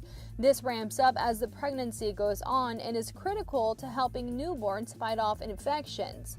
These maternal antibodies help protect babies until their own immune system matures and they are old enough to be vaccinated themselves. Pregnant women were not in the original trials for the Moderna and Pfizer coronavirus vaccines, a common practice in these studies, but Pfizer has announced a large-scale trial with expectant mothers, and Moderna has created a registry to track how pregnant women respond to the vaccine.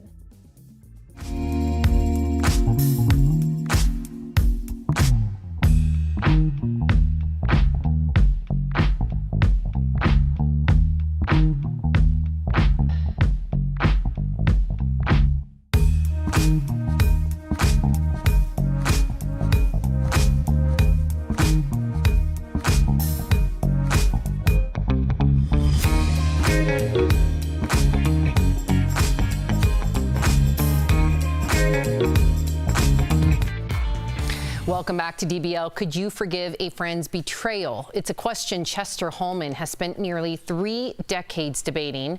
In today's Freedom Files, wrongfully convicted, Tori and Lindsay speak with Chester about the lies that landed him in prison.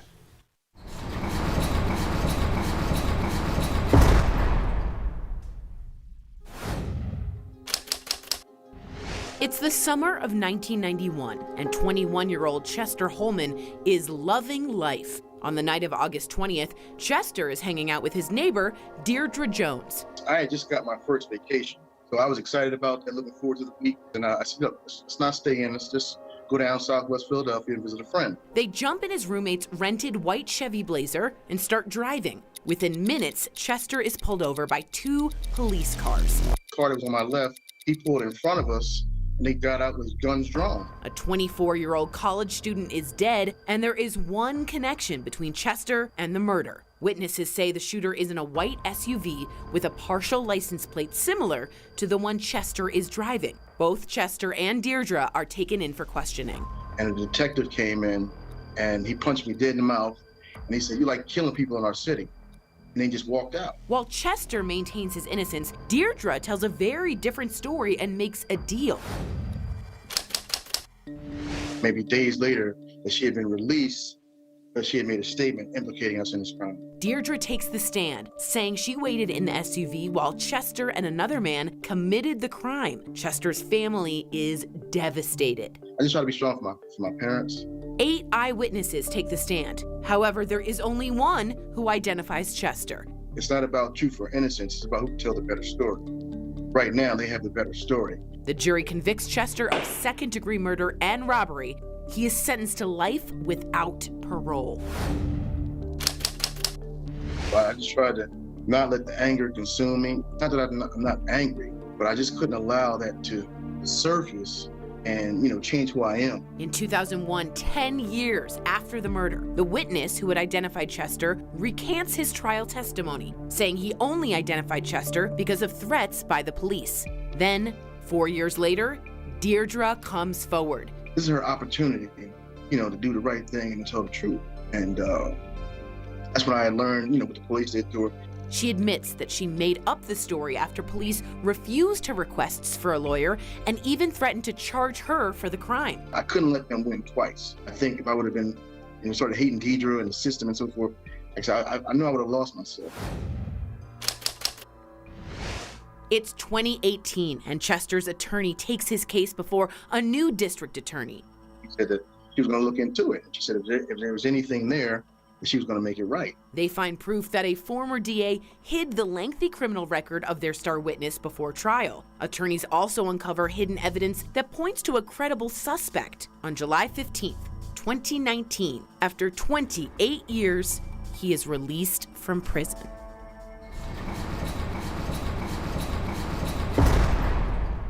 Chester, welcome to DBL. Now, you've said you worked really hard to not let prison change you. And I was wondering if you could get really specific. What did you do to keep your head straight in there? My focus was, at the time, was focusing on this case and fighting the lies that had been told against me. So that was my main focus, and, not getting caught up in the jailhouse life and what goes on in there. Smart. It's insane that your former friend Deirdre implicated you in this crime, and it was her testimony that actually sent you to prison. So now that you're free, what would you say to her, if anything? I mean, it's been a long time. This is close to 30 years ago. And there's been opportunities for me to speak to her since I've been home. I haven't taken advantage of it. It's difficult. My mom, passed away in this process, and my grandparents, all because of, she didn't have the fortitude to, stand up and just tell the truth. So at this point, I can say today that, there's no ill feelings having learned what she went through. But at the time when you're going through it, you're just wondering, how can you do this? Knowing that I'm ready, spend the rest of my life in prison. So would you say you forgave her? I wouldn't say I forgave her. I just say I understand. Yeah. That night that we were pulled over and arrested, I can always attest to what I went through in that interrogation room. And Deirdre was a frail, timid, shy person. So I can only imagine what they put her through in the other room. Like I don't want to say I'm necessarily forgiven, because a lot have been lost in my life. But at the same time, I can just say I understand. I have no ill feelings towards her at this point. It's just like, let me go this way, you go that way, and and that's where I'm at with it. I mean, you might not have ill feelings. I'm just going to interrupt here and I do. Like I have such a hard time moving on from that. So you're my role model in moving on. I'm just saying I harbor things and I can't imagine how positive you must be to move on. So bravo. Sorry to interrupt. No, that's the same way we're always saying that. We don't know how Chester. people are able to move forward past some of these experiences. In 2020, the city of Philadelphia paid you $9.8 million for your time served. Now, in your opinion, you have the floor here, is that price tag enough for the 28 years you lost behind bars for you? I mean, that was one of the things that I had wrestled with, with my attorneys, and that was a big thing for me in terms of, how much was it actually worth to accept, I guess, because I felt like it was putting a value on my life, whether it was 9.8 million or 30 million. Am I saying, by me agreeing to this, is this what I'm saying my life is worth? And I struggled with that. And, initially when I first came out, it wasn't even about the money. It was just about clearing my name, and my lawyers just basically said that this is the process of how it goes. Once you've been exonerated, this is the only recourse that we have is to receive compensation. So we followed through that course of action, and we ended up at this number. And like I said, is it enough for me? I mean, it's more than enough for me. But to say that's the value of my life, that's what I equate it to. That's hard to say. The value of my life. Yeah. And dignity, right? The value of your dignity. My God, thank you for being here. Thank you. I appreciate that. Wow. We'll be right back.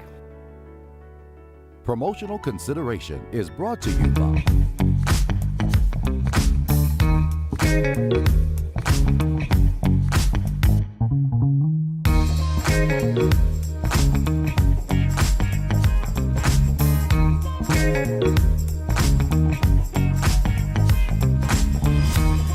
shooting in Atlanta, Georgia, we saw multiple viral claims popping up online about the shooter, the motive, and more. We're breaking down what we know right now to be true, false, and what's still unknown. Starting with these Facebook posts. They appear to be from the shooter and talk about the need to fight back against China. Now, many people are sharing these as evidence of the motives for the shooter, but a spokesperson for Facebook confirmed these are fake posts and that the platform is removing them. So we're moving these to false for now. Now, right now, the motives of the shooter are being investigated, but following the shooting, we've seen lots of claims that hate crimes against Asian Americans have been on the rise during the pandemic. So is that true? Well, to find out, we looked at data from the FBI and a report by the Center for the Study of Hate and Extremism. Now, that report found an overall decrease of hate crimes in 2020 of about 7%, but among Asian Americans, that number rose 150% in 2020. So yes, the number of hate crimes against Asian Americans are on the rise during the pandemic. That's verified. Finally, was the shooting in Atlanta a hate crime against Asian Americans? This is the big question right now. The FBI defines a hate crime as a criminal offense against a person or property motivated in whole or in part by an offender's bias against a race, religion, disability, sexual orientation, ethnicity, gender, or gender identity. Now, the shooting in Atlanta fits parts of that definition, but ultimately, we have to wait for the FBI investigation into this case to be finished before we can officially say what the shooter's motives actually were. So for now, we're leaving this question in the unverified column. Folks, if you have any other claims or questions you want us to look into, send us an email. With your Verify, I'm Jason Puckett.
Welcome back to DBL. We love sharing your comments. We have a number of people speaking out about Teen Vogue. Sherry says she was 17 at the time. She's apologized over and over again.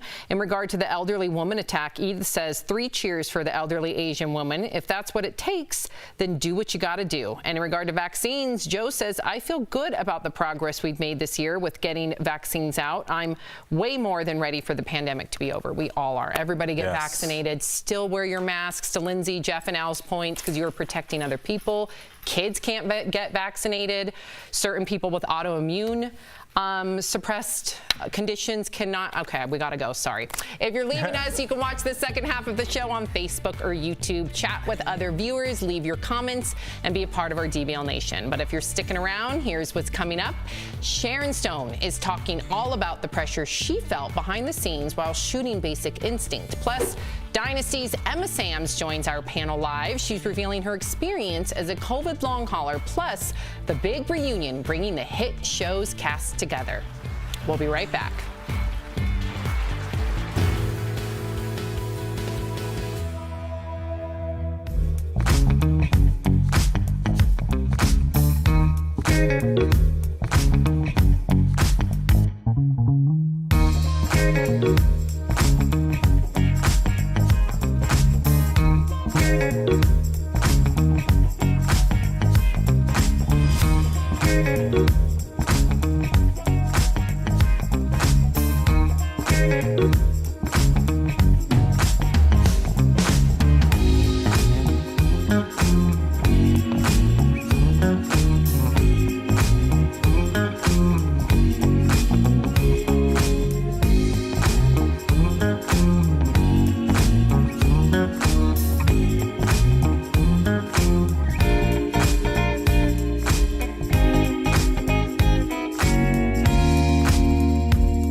Talking about what you're talking about. Real, honest, entertaining, live. DBL starts right now. 3, 2. Welcome to DBL. I'm Sam here with Al and Lindsay. Jeff in his navy blue joining us from home. All right, let's get right to it because a lot of you have an opinion on this next story. We are learning more details about the ongoing divorce between Angelina Jolie and Brad Pitt. According to Us Weekly, their son Maddox, who is 19, gave testimony during the trial that wasn't very flattering toward Brad. Maddox also reportedly wants to drop Pitt from his last name, but apparently Angelina isn't on board with that. Now, as we told you, Angelina filed court documents accusing Brad of domestic violence and said she had proof to back up her claims back in 2016. Brad was cleared of any child abuse allegations after police looked into an incident between Brad and Maddox on a private plane. Al, you're a father to 3. This is heartbreaking. It's heartbreaking that it's in the, even though many of our viewers can relate to this, as unfortunately with divorce proceedings, kids oftentimes get dragged into the mix, and it's important to also hear their voice, right? However, this is being aired for the whole public to hear and see. And I think the whole public heard that he doesn't want his dad's last name anymore. I mean, that's what rang out to me. I mean, if one of my children said that to me, I would seriously ask the judge to end the proceedings, because there's nothing worse that could be said to a parent. Like, it's over at that point. I don't know what happened on that plane, but he's old enough now to have processed that, and for him to still have that anger at Lindsay, something went down. And I know that he's still sober, I hope. But they have some therapy to work on their relationship, because right now I feel like mentally they're still both on that plane and they haven't advanced a day since. And I know boys want to protect their mother so much, having a little brother and all these boys in my family. Like, that's their number one thing is their mom. They have a different relationship with their dad. They love their dad, but their mom is like their pride and joy. And so to watch him get dragged in this, like you said, and being willing to testify, it's really this need to protect your mom. But at the same time, it's just ripping the family apart even more. So it's just tragic to watch. And Jeff, what would you say to people? Because I went on social media, and I know, Jeff, you always speak out about trolls, so to speak. How do we talk about this without adding more fuel to the fire, if that makes sense? I don't know, and I was actually thinking about the same thing, Sam. It's like, you know, you look at Angelina Jolie and Brad Pitt and you say their names and you almost think they're not human, right? They're above, there's some sort of celebrity living on top of a hill and they drink champagne all day and laugh. That's not, they're people. They're people, and it hurts when their children don't want their last name, like Al said, or they don't want to be your child anymore. That hurts. No matter what your status is in life, that hurts. And I wonder how far the media drags and pushes things like this and perpetuates some of the stereotypes or hatred towards these two. I think we need to take a break. I don't know what's going on or what happened on that plane, but we need to give these two some space and let them figure out things as a family. Good advice. Everybody needs to pause. Okay, so Sharon Stone is spilling the tea. The actress opens up about the uglier side of Hollywood in her upcoming memoir, The Beauty of Living Twice. Sharon revealed that she was asked to sleep with an unnamed co-star to improve their on-screen chemistry. She refused, saying, quote, "You think if I bleep him, he will become a fine actor? Nobody's that good in bed." She also dished on the infamous cross-legged scene from Basic Instinct, of course. Sharon said she was asked to remove her underwear, but was assured her privates would not be shown on screen. Well, we all know that wasn't the case. Sharon was so upset, she said she slapped the director, but then agreed to leave the scene in because it was true to that character. Lindsay, did you? Well, slapping the director, that's like perfect my speed. For somebody who violates that much. But I think there's so many women that talk about being in scenes in movies, and especially sex scenes, where they get uncomfortable and they weren't never made to feel comfortable by the director or by any of the staff, which is why all these new rules have gone into place. And I know Al talks about this all the time. Like, times have changed so much that a lot of the behaviors that were allowed when she didn't speak out about this back then are not allowed now. And that's probably why she's comfortable saying all these things right now. So I'm happy she kind of found her voice and is able to share these experiences so they can stop happening completely. Yeah, I always say, like, shows like Mad Men, we look at how they treated their female staff members. You go on to even a comedy like Anchorman, which was set in the early 80s, and it was very misogynistic. And I always say Anchorman was just a movie with Will Ferrell in it. That's how it used to be, being a young female anchor walking into someplace in 1980. And so we have advanced, but I think a lot of it is because now we have phones where we can record and people have lost their jobs. But up until then, it was like, hey, young Sharon Stone, we're leaving that scene in. You got a problem, we'll bring 5 more women that look just like you in. So how do you want to do it? Blacklist you. They had leverage, Completely. and now that leverage is gone, and I love it. A lot of it is because of the Me Too movement. There was a lot of changes that took place in Hollywood because of all those victims speaking out. So, Jeff, Justin Bieber, did you hear? I'm sure you did. His new album dropped today. The Biebs released Justice a little over a year after his last album, Changes. And of course, our DBL Nation has been writing in. They know that Jeff is a believer and they want his take on this new song, Peaches. Have a listen. And I see you, the way I breathe you in, it's the texture of your skin. I wanna wrap my arms around you, baby, never let you go. All right, Jeff, have at it. I loved it. I don't know if you guys liked it in the studio. I can't see your reactions. But listen, it's not only the Biebs that I love in his music. It just reminds me, when I hear that song, I feel like I'm outside with my family, having a good time, and the sun's out, and we're having a couple drinks. That's why I like the Biebs. It's kind of the same thing with Jason Mraz. It's not so much the lyrics or what they say. It's just who they are, and it reminds me of a good time. That's why I like the Biebs so much, and I really do. I like this song. Is there any song that Jeff you don't like of Justin Bieber's? Because I know his music is upbeat and fun most of the time, but is there anyone that you're like, not my cup of tea? Or he can do no wrong? I definitely have my favorites. I have my favorites, but I wouldn't say dislike. Lindsay, Oh my did you gosh. dig it? I thought it was cool. It had a cool vibe. You know, it sounded Can we like hear it again? Because I felt like I heard a lot of synthesizing. Yeah, Is a that lot what of it's called? auto-tune. Yeah. What are you trying to say, Sam? I just, I loved Holy. Loved the song Holy, Jeff. I was like, I play that song all the time. This one, you don't even really hear his voice with all the. Who's that artist that's really known for doing it? T-Pain? Yeah. Oh, God. I feel like he worked with T-Pain. Yeah. Good job, Lindsay. In a time machine. What's happening? Yeah, that was. I mean, I get. I'm not a huge fan of auto-tune either, but I feel like it's one of those songs that like you have on when you're like having a cookout and you're just kind of doing the salad and getting the hot dogs ready. It's not like a hard. I wouldn't listen to it in my car, but I feel like it's like a chill, like Jeff said. Chill Saturday, people coming over, game is on. Like that's the kind of music when you're prepared. Before we go to break, really quickly, what was the song you were listening to like as you pulled into the studio today? Do you remember?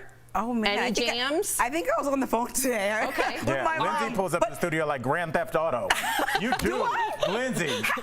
Lindsay, no, you got that nice car. You Yes, pull she up. does. I do not pull up like Grand That's Theft a Auto. compliment. You pull up Yep. like You're boss, I'm surprised you girl. just don't park They hit it people on the sideways road, and they just get smack out. people with car doors. This is how aggressive I'm driving. No, it's not scary. It's just like you pull up, like you sitting nice She's a in boss there. babe. You get out, toss me the keys, and just come in the studio. Who were you listening to? Freddie Gibbs, always. Oh, okay. That's best rapper out right now, no doubt. Okay. And I'm going to listen to that because when you told me, you always will give me advice about different artists to listen to or rap. Yeah. Remember when you came in my car and you took over my stereo? I did, yes. Yeah. I had to grab that aux cord. Okay. And what about you, Jeff? Was it Biebs on the way in? Oh, you're at home. I'm at home, Sam. He's like nothing.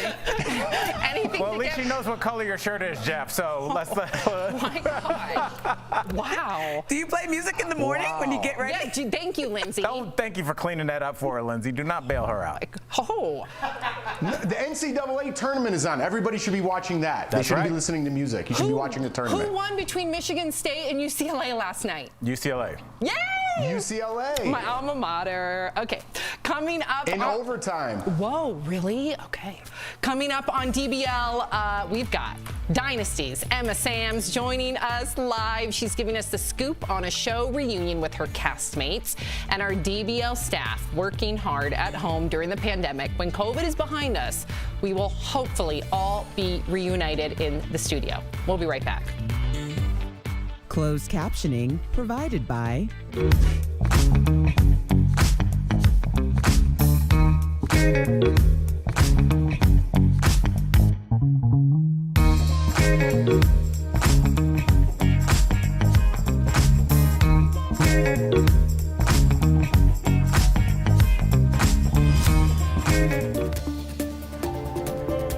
Our brains spend hours every day taking in and processing information from all directions. But like the saying goes, too much of anything can be a bad thing. In fact, doctors say our brains were designed to have regular rest periods, and that's because they function on two main modes of processing. The first one is action-oriented and lets you concentrate on tasks and solving problems, like when you're at work or even watching your favorite show. But sometimes our brains go into what's called the default mode network. That switches on whenever your mind takes a break and starts wandering. So if you've ever been reading a book and made it through several pages before realizing you don't even really know what you just read, this is probably why. This second mode isn't bad. Actually, scientists at the University of Southern California's Brain and Creativity Institute say it's critical because it creates rejuvenation in the brain and is linked to well-being, intelligence, and creativity. Basically, it gives your mind a chance to reflect and sort some things out. Dr. Stu Friedman at the University of Pennsylvania suggests giving yourself a break every 90 minutes or whenever you start to feel drained, unable to concentrate, or even stuck on a problem.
Well, the spicy soap opera Dynasty hit primetime TV in 1981 and is one of the most well-known TV shows to date. Emma Sams joins us today for a look back at the legendary show and with big news about a reunion. But first, let's take a quick look at Emma as the beloved Fallen Carrington.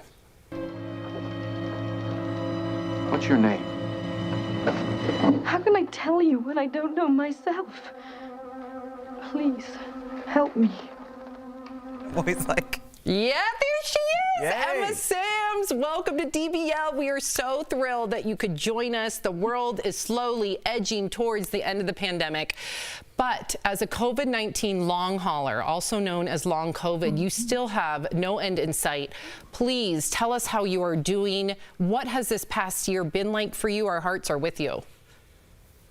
Oh, thank you. Yes, it's been the most bizarre thing, really, to have become unwell a year ago now and just to have never got better. You know, occasionally I have moments, good days, you know, sometimes there'll be a good day, but even a good day isn't me feeling like I was before. I used to be really fit, you know. I used to work out. For a lady of a certain age, I think I was, you know, in good shape. And now I you know, the stairs, going up the stairs sometimes is too much for me. It's immensely frustrating. All right, I'm going to try and sneak in two questions here because I have one on the prompter, but I have one that I think our viewers that are experiencing this could benefit from.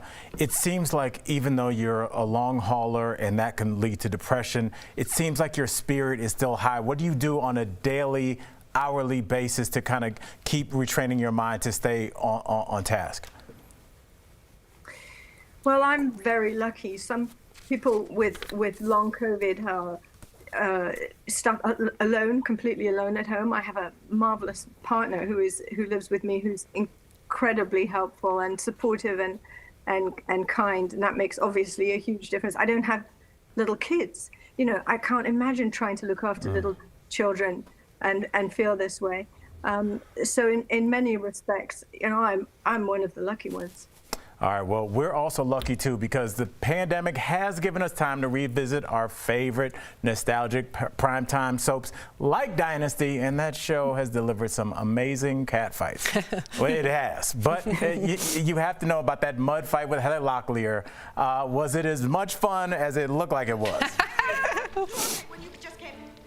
Does it look like fun? I tell you something.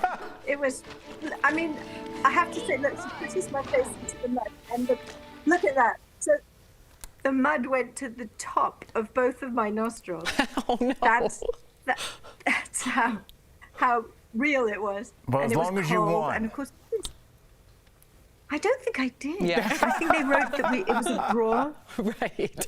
A draw, we would say. So Joan Collins played your scheming mother, and it's also considered one of TV's most evil villains. But off camera, you said she actually had a profound effect on how you saw yourself as a woman. Can you describe that?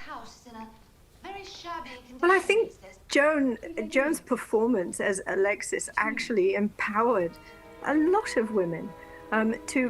Made women realize that, you know, you could be sexy when you're older than 25, and you could be powerful. You could run a business. You could be just as tough as the men, if not tougher.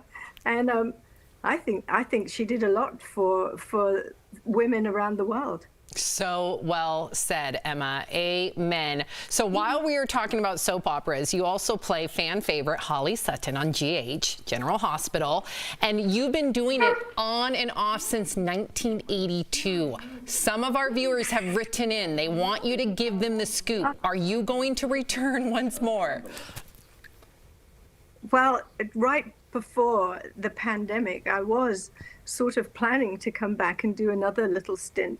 Obviously, everything has been put on hold, partly because it's not safe to travel and partly because I'm not well enough to work. But the producers have been so incredibly kind and supportive, and assuming they continue to be that until I get better, and I will get better. I'm sure I will get better.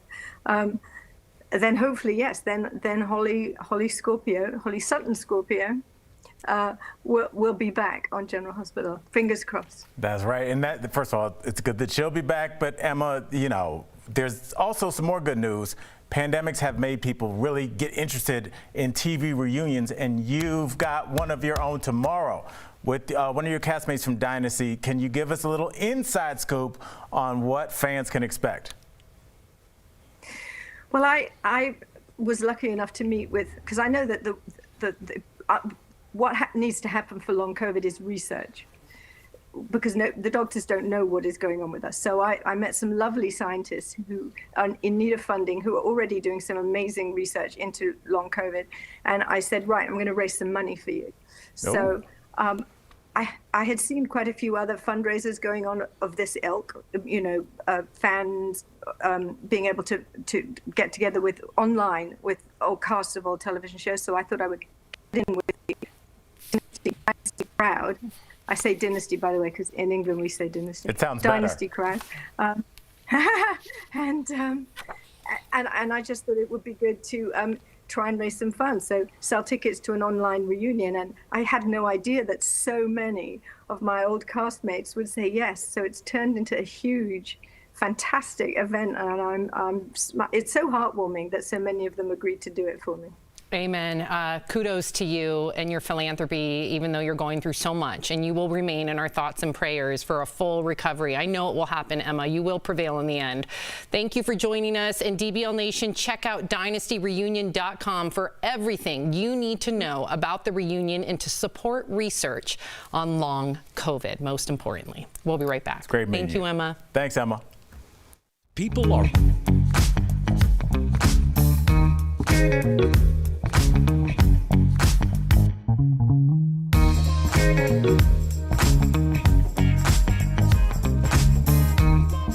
Doctors report a baby girl in Florida was born with the antibodies to fight COVID-19 thanks to her mom. Let's connect the dots. A new study says the Florida mother is a frontline healthcare worker who received her first dose of the Moderna vaccine when she was 30 weeks pregnant. She gave birth 3 weeks later to a healthy baby with COVID-19 antibodies. Doctors believe the mother passed on those antibodies through the placenta, but more research needs to be done. The idea of a mom passing on protections to her baby is not new. Starting in the second trimester, a pregnant woman starts passing important disease-fighting molecules onto her fetus. This ramps up as the pregnancy goes on and is critical to helping newborns fight off infections. These maternal antibodies help protect babies until their own immune system matures and they are old enough to be vaccinated themselves. Pregnant women were not in the original trials for the Moderna and Pfizer coronavirus vaccines, a common practice in these studies, but Pfizer has announced a large-scale trial with expectant mothers, and Moderna has created a registry to track how pregnant women respond to the vaccine.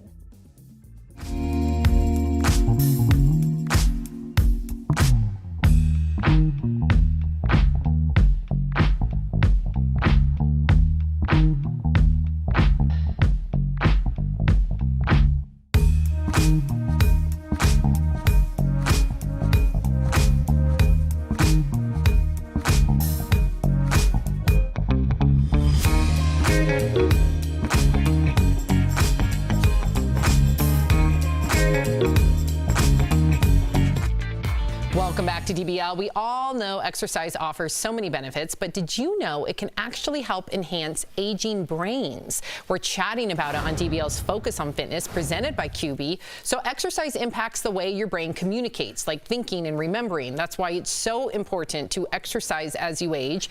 A study by the New York Times found that older adults who took aerobic dance classes twice a week showed improvements in brain areas critical for memory. After a workout, your brain's memory centers actually start interacting in healthier new ways, which could help prevent memory loss and lower the risk of dementia. When it comes to staying active, QB is changing the way the world thinks about fitness, regardless of physical ability or age. Try their underdesk elliptical at home. Call 1-800-730-3397 or visit QB.com to learn more. Of someone who, lost loved ones to dementia, both my grandmothers, Dementia, if you can prevent it through exercise, that is such a bit of information that I was not aware of. It makes sense, though. You think about, moving, gets the blood moving. Blood flow. Blood carries oxygen. It's more oxygen in your brain, and maybe that's something to it. And it kind of made me think about something I saw on TikTok the other day. Parents that are homeschooling kids that have ADD and have trouble sitting in front of the monitor, they've shown people have home setups where they put like a stationary bike and their kid pedals while they learn. Wow. So their body's doing something and it helps them focus. So it's just so interesting how just movement causes blood flow and your brain to kind of turn on. It makes sense. And we talked about getting back into society, like just moving around was something that at least I didn't do a lot. So I know a lot of people are stationary at home. Yep, ready to get out. Yeah, this is going to be just going for a walk is going to be a big deal. Exactly. We will be right back. Promotional consideration is brought to you by At Gill.com, get insider access to coveted designers like Valentino and Dior at up to 70% off retail prices. Shop daily sales before they disappear in a flash. Visit Gill.com today. See yourself. Welcome back to the mirror. And know you're not alone, because this is not just a mirror. It's an unstoppable community. Come on.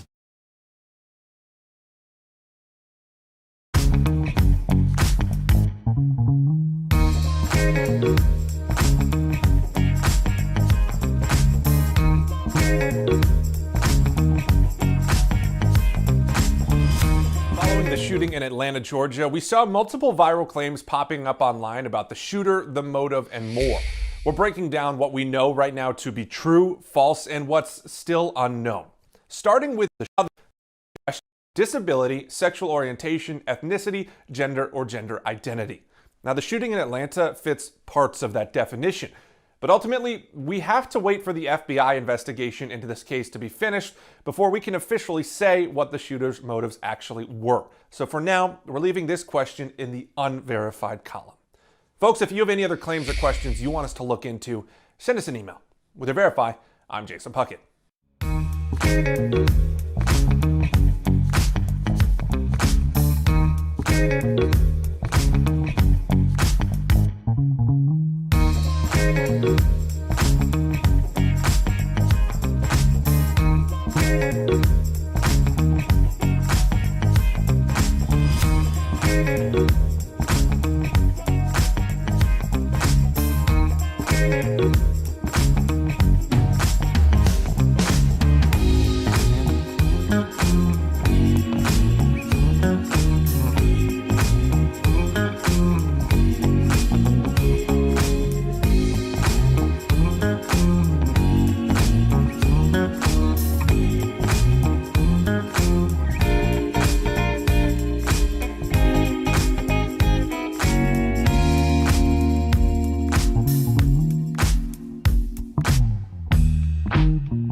Comments in regard to Emma Samms. Marquita Baker says, love her and her British accent. Julie says, wow, Emma looks great. Loved her on DBL today, and we are all thinking of you, Emma. And then in regard to Justin Bieber's new song, Cynthia says, I'm digging the new Bieber song. I'm just like Jeff. I'm a big fan. Did you really hear enough of it, though, Jeff, to make a decision? I listened to it a couple times this morning. Of course you did. Yeah, okay. He's a real fan. Yeah, okay. Oh, here it is. It's a good way to start the weekend. It is a good way to start the weekend. But I asked you that earlier, Jeff, what you listened to, and then you gave me flack for it. Flack? You said, what did you listen to on your way to the studio? I'm at home, you banana head. My dad calls me that. Okay. He does. That's awesome. Okay, DBL is new every day. We will see you guys Monday, same time, same place. Have a great day, everybody. Bye, Jeff.